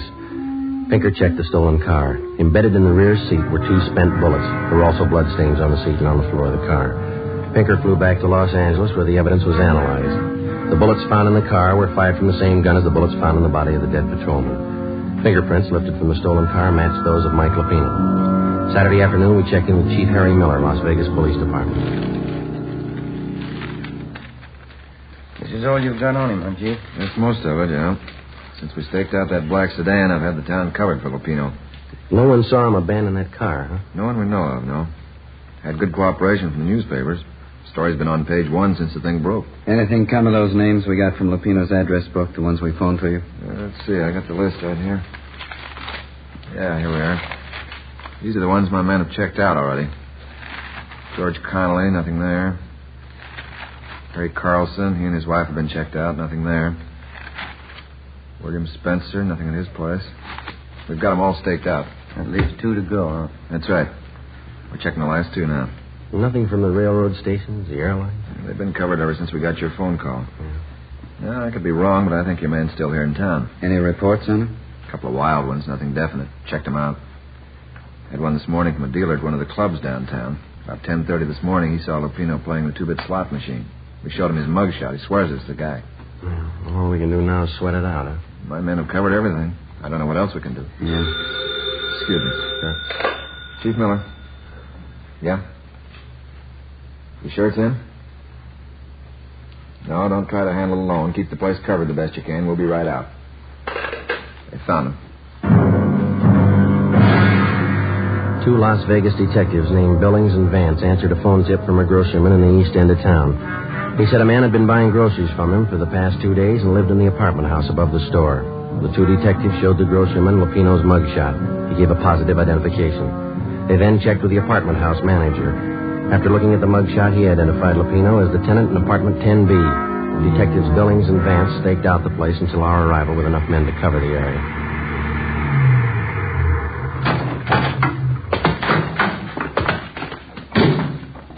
Vance? Yeah, Chief. What's the story? Well, he's in there. Hasn't been out all day. Apartment 10B. We'll take the front, Chief. Manager thinks Lupino has a gun. Maid was cleaning the apartment, found some loose slugs in the dresser drawer. You still want it, Friday? Oh, it's our headache. Joe and I will go in, Chief. Right. Vance gets the men up on the roof to cover. We've already fanned them out around the building.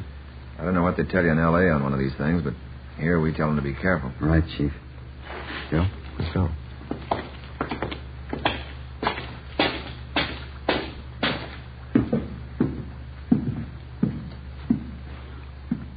On the second floor. Let's take the stairs here. All right.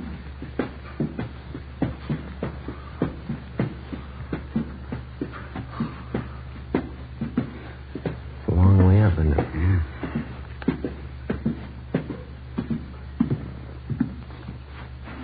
This way.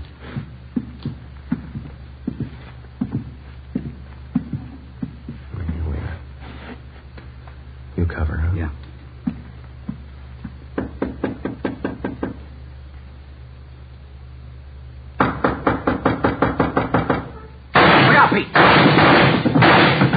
Shot right through the door. Yeah, he's got 2 left. Unless he's got another gun. Now, let's take him. One good kick ought to get the lock. Right. Just a minute. Let's go, Pete. I got it! Watch that gun, will you? Drop it!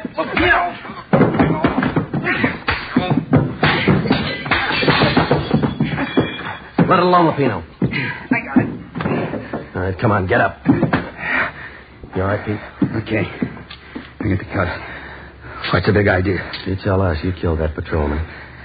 He got tough. You didn't have to kill him. Spotted the stolen car. What else could I do? Come on, you. He had as much chance as I did. That figures. Yeah. 2 bullet holes in the back of his head.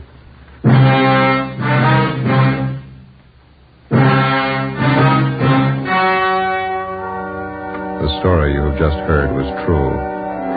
Only the names and locations were changed to protect the innocent. On October 2nd, trial was held in Superior Court, Department 91, City and County of Los Angeles, State of California. In a moment, the results of that trial. And now, here is our star, Jack Webb. Thank you. The working detective knows that every member of his local police department is a qualified man. He knows that his fellow peace officers have been carefully selected to perform their specific duties by trial, by examination, and by results. And so, with a cigarette, the makers of Fatima carefully select and blend only the finest Turkish and domestic tobaccos to make Fatima extra mild. Best of all, long cigarettes. If you're a long cigarette smoker like I am, smoke Fatima. Every pack is extra mild. Fatima.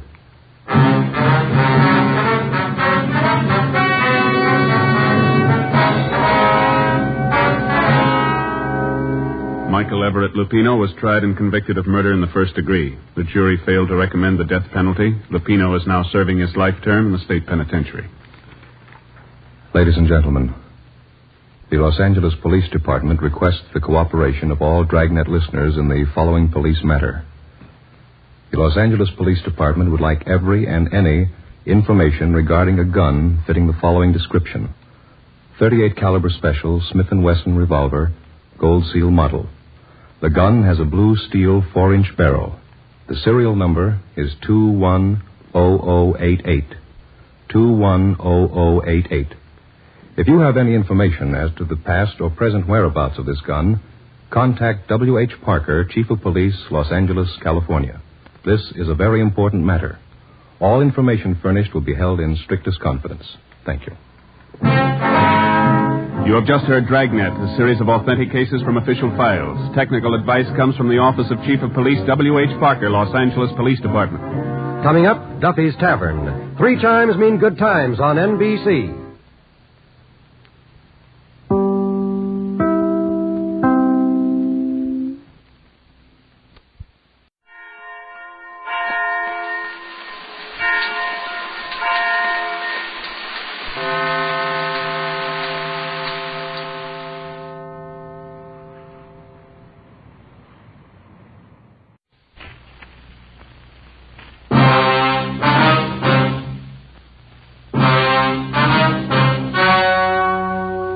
The story you are about to hear is true.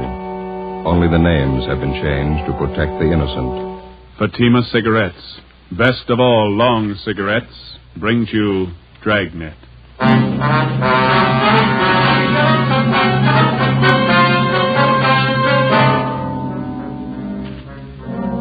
You're a detective sergeant. You're assigned to forgery detail. An accomplished check forger is at work in your city. His victims, small businessmen. You know his M.O., you don't know his identity. Your job, get him. If you want a long cigarette, smoke the best of all long cigarettes. Smoke extra mild Fatima. Yes, Fatima is the king-size cigarette which contains the finest Turkish and domestic tobaccos superbly blended to make it extra mild, to give Fatima a much different, much better flavor and aroma than any other long cigarette. That's why Fatima has more than doubled its smokers coast to coast. Enjoy extra mild Fatima yourself. Best of all, long cigarettes. It's wise to smoke extra mild Fatima. It's wise to smoke extra mild Fatima.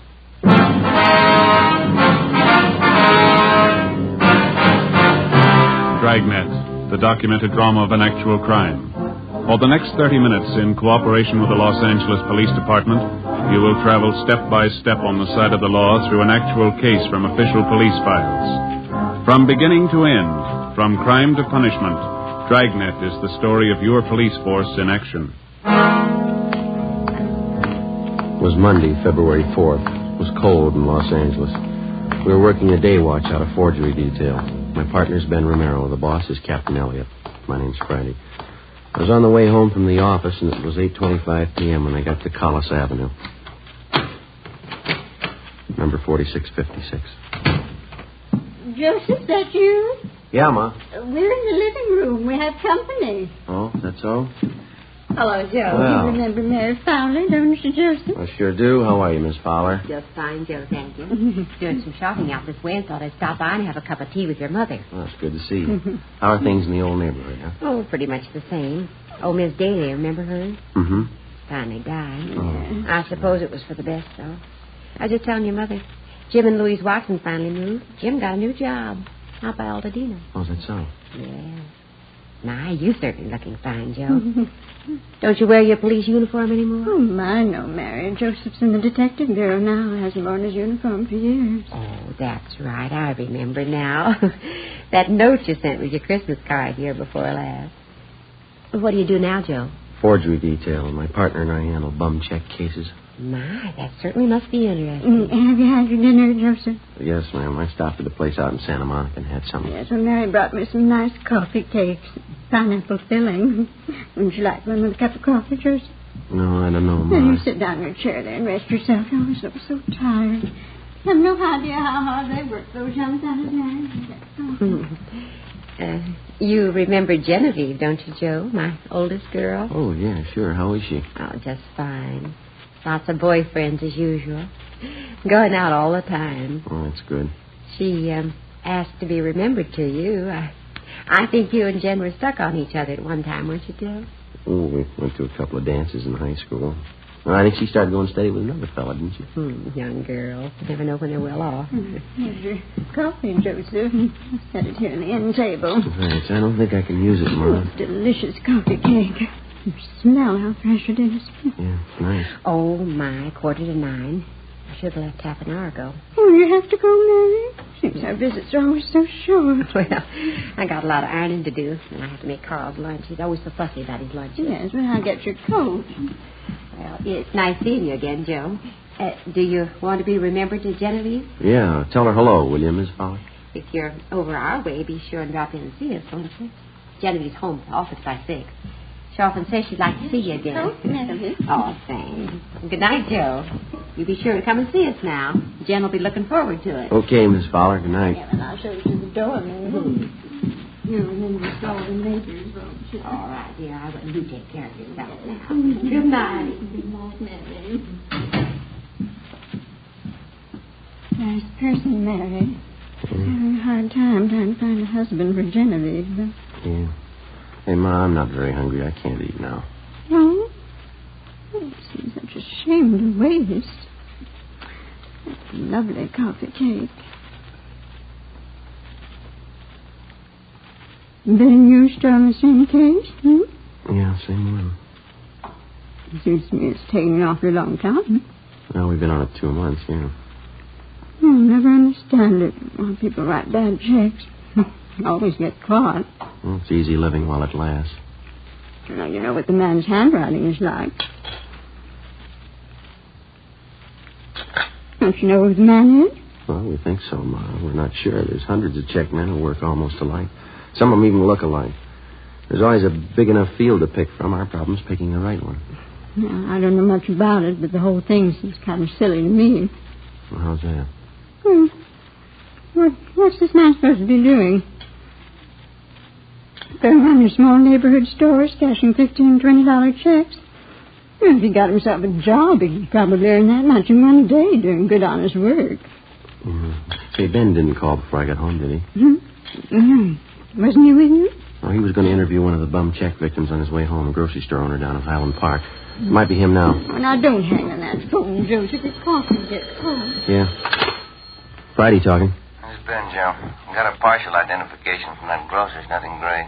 Which mugshot did he like? Stanley Bubeck. Grocer thinks it might have been the guy who pushed the check. He can't be sure. 33 bum checks passed. Same M.O. Not one positive identification. Something's phony, isn't it? It's got me stopped. We know the endorsements on every one of those checks was written by the same guy. Used practically the same story on every one of his victims. Yeah. Those 33 people are either blind or they're kidding us. Well, there's only one other answer. Huh? We're looking for the wrong man. For 2 months and 2 days in different shopping districts throughout the city, a man described as well-dressed and middle-aged had been passing worthless checks on independent neighborhood businessmen. Most of the victims were proprietors of small shops, meat markets, liquor stores, grocery stores. In none of the cases was the check written for more than $25. With the help of the stats office and our record bureau, we've gone through the list of experienced checkmen until we found one man whose description and M.O. matched perfectly with that of the suspect. The man's name was Stanley Bubeck. We can't locate him, Captain. Another thing, we can't get a positive identification from any of the victims. And find a suspect they can identify. You've been tracking the guy for 2 months. What's the big mystery? Well, we tabbed the man as Stanley Bubeck, and his record and his M.O., his description, they all tie in perfectly. Now we're not sure it's him. What do you mean? Well, if it is Bubeck, it's almost a sure thing that one of the victims could have made him on one of his mug shots. None of them can make up their minds. Look, maybe one of you two would like to be captain of forgery for a day, sit in this office and listen to complaints come in over that phone about this guy, the front office, neighborhood businessmen's clubs, retail merchants. They tell me they're troublesome and passing them on to you. Now, whoever this paper hanger is, we want him fast. Lousy little $20 checks. We'd probably have a lot better target if he tries something bigger. I don't think he and 100 other checkmen like him don't know that. You won't find them stealing company paychecks and flooding the town with paper.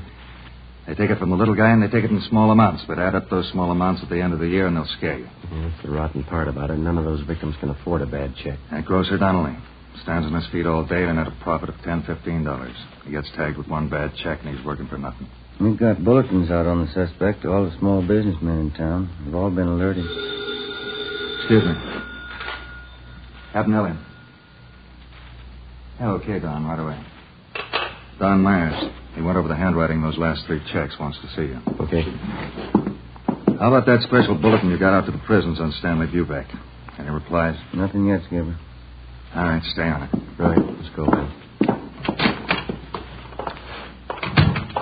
It's a sour deal. I'd give a right arm for a line on this guy. Yeah. Well, it'd move a lot faster if somebody'd help us follow those checks closer. The way it's running now, we hear about the paper 2 weeks after it's been cashed. The Bubeck thing isn't helping much. No use trying another line if we get a 7. Hi, Don. Oh, hi. Just finished up on those last 3 checks that came in. You want to give them a look? How do they shape up? Well, you can see for yourself. Right here. Yeah? Here are the 3 I just went over. Mm-hmm. And here are half a dozen bad ones for cash last month. Now, the endorsements on this half doesn't match perfectly. And those other 3? Well, I'd say they were endorsed by the same person. Now, look here. Huh? You can notice the capital letters. And he still handles them the same way. Disconnected from the other letters in the first name. See? Yeah. But he connects the capitals in the last name. See? Mm-hmm. Not very bright. Yeah. Not much doubt in my mind. All the other handwriting factors tie in. The form, skill, shading. They all match up.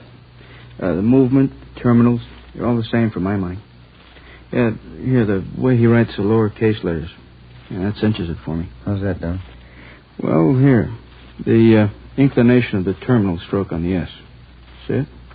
Degree of slant above the horizontals, just about 55 degrees in all cases. Mm-hmm. Now, the finger movement in his capitals have plenty of freedom. They're not shaded much. Yeah. Nothing like this in his lowercase letters, though, you see? Here. Yeah, I think I know what you mean. Not much freedom here. Lots of shading. And the pressure on the lifts. Here. They match up. Mm-hmm. Same on the downstroke. No, I'd say the skill is medium in all cases. Embellishments, both class 2. No changes at all in the style? Oh, he made the signatures look a little different. All 8 factors match up, though. It's the same person. All we have to do is find him. Hey, how about this fellow Stanley Bubeck? I thought you had him tapped. Now, we're not too sure about him, but it's the only line we got to work on, so it'll have to do for now. Mm-hmm. Well, Merrill, the man in the office to see you and Joe. Name's Loomis. Right, Fred. Be there in a minute. Okay. Well, thanks, Don. We'll check you later, huh? Sure, okay. See you. Let's go, Ben.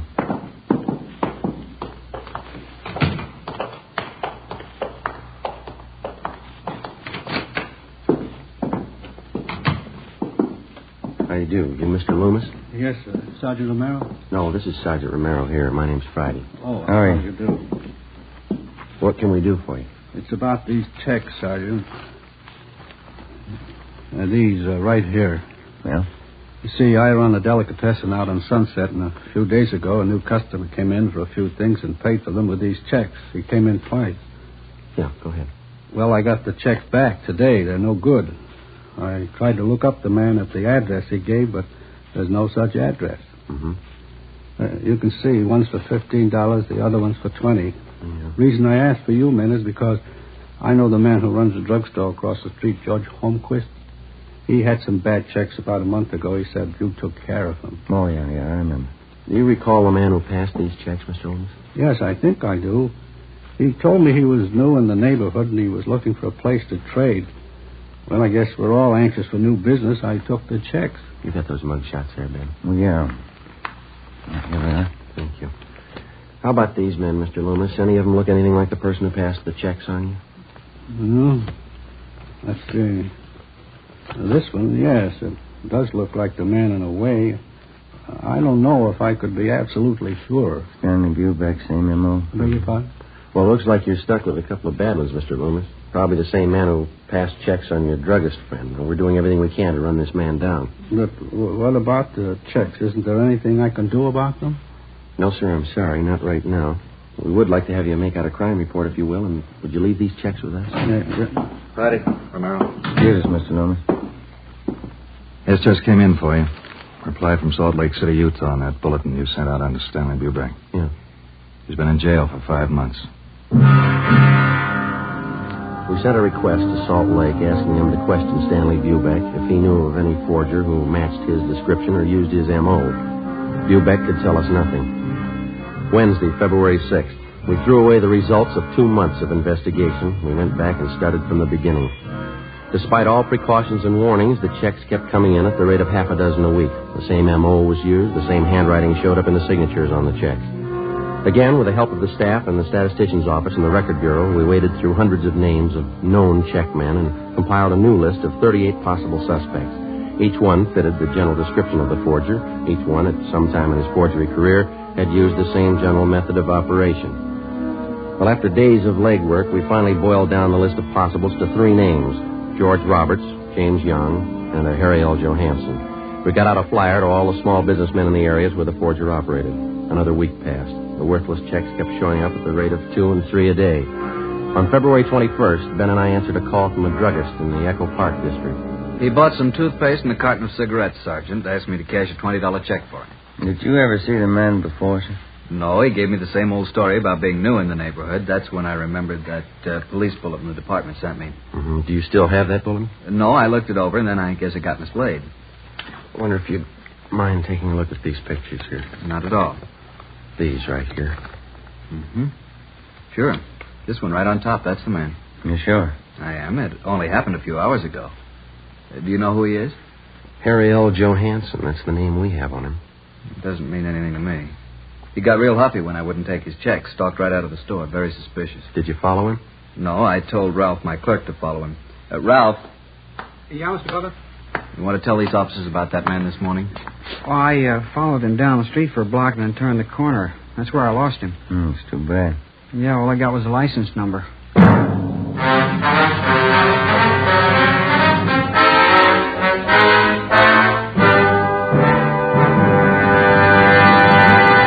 You are listening to Dragnet, the case history of a police investigation, presented in the public interest by Fatima Cigarettes. If you smoke a long cigarette, it will be in your interest to listen to a typical case history of a Fatima smoker. It's the case of Northwest Airlines stewardess Jean Metzen.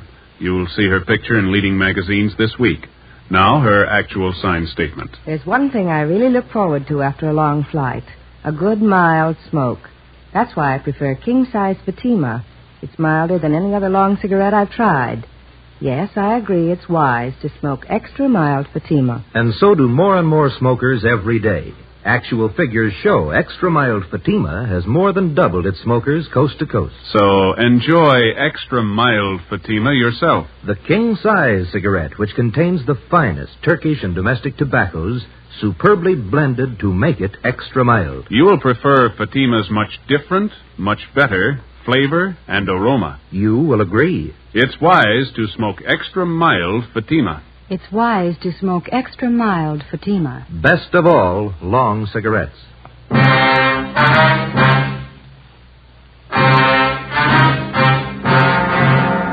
September 21st, Thursday, 3 p.m. We took the license number, which the drugstore clerk had given us. We went back to the office and checked it through DMV. We found the car was registered to a Russell Burroughs on Pico Boulevard. We checked him out. He told us that he had loaned his car the day before to a friend of his. He identified the friend as Harry L. Johansson and gave us his last known address, 614 Elderwood Avenue. We got out a broadcast on the car. The Elderwood Avenue address turned out to be a single-story wooden frame house in the southern part of the city on the edge of the industrial district. It needed a coat of paint. A woman in her elderly 30s answered the door and identified herself as Mrs. Johansson. She invited us into the living room. There was a baby playing on the floor. I don't expect my husband home for another 2 weeks, Sergeant. He's a cosmetic salesman. Travels all over the western states. When did he leave on this last trip, Mrs. Johansson? The first of the month. Why, is anything wrong? What's the name of the cosmetics company that your husband works for? Harrington Universal. Offices are down on East Main. Mm-hmm.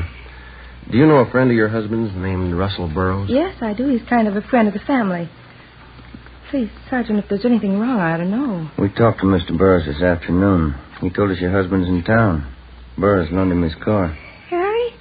That's silly. He's still on the road. He'd certainly let me know if he was coming back early. You sure of that, ma'am? Would you excuse me a minute, Sergeant? I'll have to put the baby to bed. Certainly, ma'am. Come on, Bonnie. I'll be back in a minute.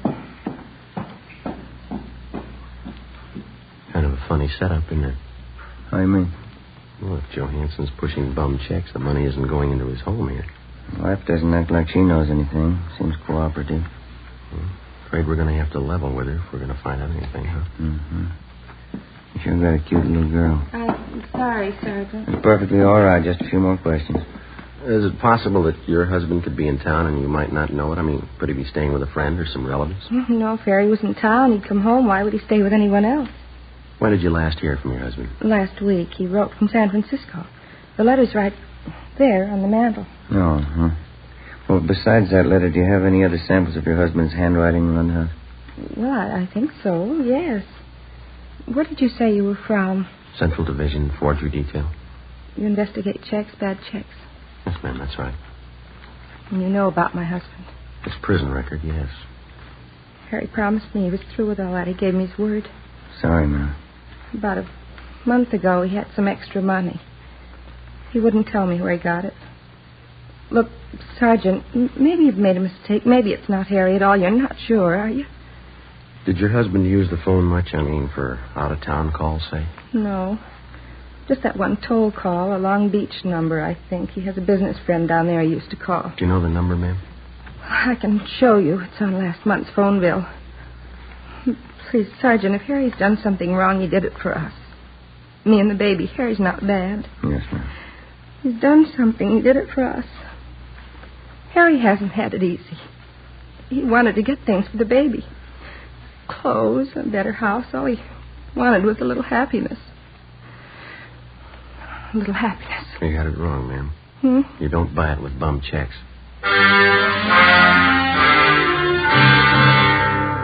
Before we left Mrs. Johansson, we called and had a stakeout placed on the house, and then we got a sample of her husband's handwriting and the Long Beach telephone number that he was in the habit of calling. The next morning, Don Myers in handwriting compared Harry Johansson's letter with the signatures on the worthless checks. It matched. We called the Harrington Universal Cosmetics Company. They never heard of Harry Johansson. We called that Long Beach phone number. A woman answered and gave us the address where the telephone was installed. It turned out to be a swanky, modern apartment house. In apartment 18, we interviewed a good-looking brunette. She identified herself as Harry Johansson's common-law wife. She was well-dressed, and the apartment was richly furnished. What's it all about? What do you want, Harry? Police business. You know where he is? Well, what's he done? Do you know where he is? He drove into Hollywood this morning. Might be back tonight.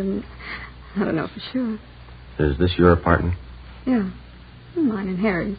You're sure that Joe Hunson's not here now? Of course I'm sure. Why? Oh, and you won't mind if we come in and look around, huh? I have a right to know what it's all about. Johansson's wanted for forgery. Now, if you want to get involved, you help him hide out. I'm not asking for that kind of trouble. Go ahead and look. Take the bedroom, will you, Ben? Right. Never mind, Cop. Thanks for the help, honey. I don't want any part of your troubles, Harry. I didn't know a thing about it. Ben? Yeah. You better come along, too, lady. Well, tell him, Harry. I don't know what it's about. What's the idea of getting me mixed up in this? How do you think I was paying for this place? Taking you out and buying us clothes for you. I don't want any part of it. 3-room apartment, a couple of dresses. That's all he ever got me. You got no complaints, lady. Huh? That's more than he bought his kids. 1 p.m. Friday. Ben and I took Harry Johansson to the county jail where he was booked for suspicion of forgery. We called Mrs. Johansson and notified her. She immediately contacted friends and relatives and raised enough money for a writ to have her husband released from jail. 3 days later, Johansson was arraigned and a date set for his preliminary hearing. After the arraignment, Ben and I took him back to the county jail for rebooking. I'd like to ask you a question, Johansson. Yeah. You got any money of your own there? Why don't you stick to your own business, Copper? That family of yours is having a pretty rough time. Your wife borrowed every cent she could find to bail you out. Now, what's she going to live on? She got relatives. No, there's the elevator. Come on, Johansson.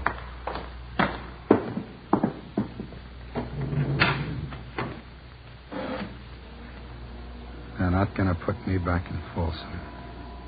Not in 100 years. You've done 2 stretches already for hanging paper. You should have known better, mister. You got it all figured out, haven't you, Fuzz? Well, I'm not going back. Take it easy. You got a couple of more weeks on bail before the trial. Yeah. A couple of weeks. What's the matter with you? Don't you feel well? They won't get me back to Folsom.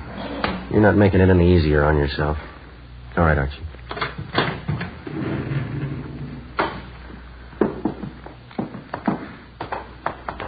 Don't you cops understand? I hate it. Every lousy bit of it. I'm not going back to Folsom. I'm not going back. Now, do you understand? It's a good idea, mister. You remember that when you get out. We booked Harry Johansson in the county jail. His bail was continued, and he was released pending the trial. During the next week, along with the district attorney's office, Ben and I helped prepare the case against Johansson. 3 days before the trial opened, we had a phone call from Mrs. Johansson. She told us that her husband had disappeared. Well, there was nothing we could do until he actually failed to appear in Superior Court at the appointed time. On Monday, April 3rd, the case of the State versus Harry L. Johansson officially opened. The defendant failed to show. A bench warrant was immediately issued, and we got out a broadcast and an APB on the suspect. Stakeouts were placed in his house and at the apartment of his common-law wife. 2 days passed. No sign of him. Nothing, Joe. Bumley just checked it out. Yeah. How about those 2 ex-con pals of Johansson's? Did you check with them? Yeah, nothing there. I don't see how I can last out much longer. One suit of clothes, no money. You still got a checkbook. When did the skipper say he was coming back? On 7:30 tonight. 7:15 now. I'll get it. Forgery, Friday. Jefferson, this is your mother. Oh, yeah. Hi, Ma. I forgot to tell you when you called earlier. You're supposed to be home tonight by 8 o'clock. What's that, Ma? Mary Fowler, she's coming over to visit tonight, and Genevieve's coming with her. Yeah, well, look, will you try to explain to them that I'm working and I can't get away, huh? Well, all right, Joseph, I'll try. If I possibly can, I'll try to make it home by 10. Will that be all right? Well, all right, Joseph, I'll see what I can do. Genevieve's going to be disappointed. Yeah. If I'm later than that, don't wait up for me, huh?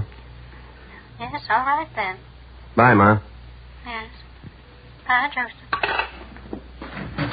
Oh, hi, Skipper. The call just came in. Yeah? They found Johansson. Captain Elliott, Ben, and I drove out the highway to the Tujunga Wash. We turned off and headed into the Mount Gleason area. Captain Elliott directed us onto a dirt road.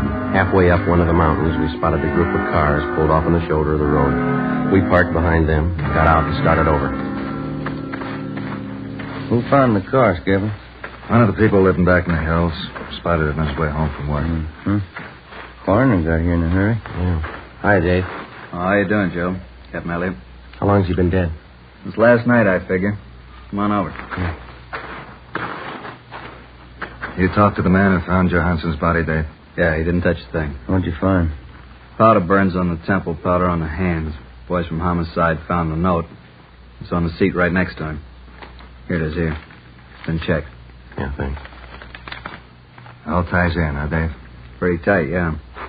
Gene Bechtel from homicide wants to talk to you, Captain. Okay, be right back, Joe. Right.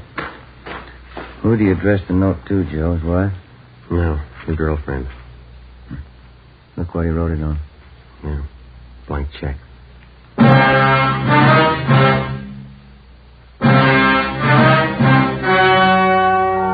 The story you've just heard was true. Only the names were changed to protect the innocent. On April 9th, an inquest was held in the coroner's office on the main floor of the Hall of Justice, Los Angeles, California. In a moment, the results of that inquest. And now, here is our star, Jack Webb. Thank you. The working detective comes in contact with many people in his daily tour of duty, people who are willing to cooperate and those who won't even try. It's a difficult task, but the police officer has been trained to try to please everybody to the best of his ability. So with a cigarette, the people who make Fatima try to please all long cigarette smokers.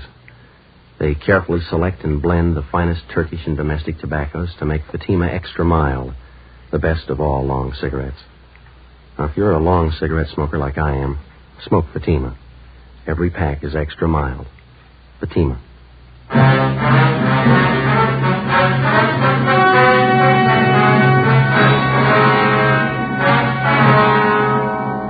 On April 9th, the coroner's jury returned a verdict that the death of Harry L. Johansson was caused by a gunshot wound in the head, self-inflicted.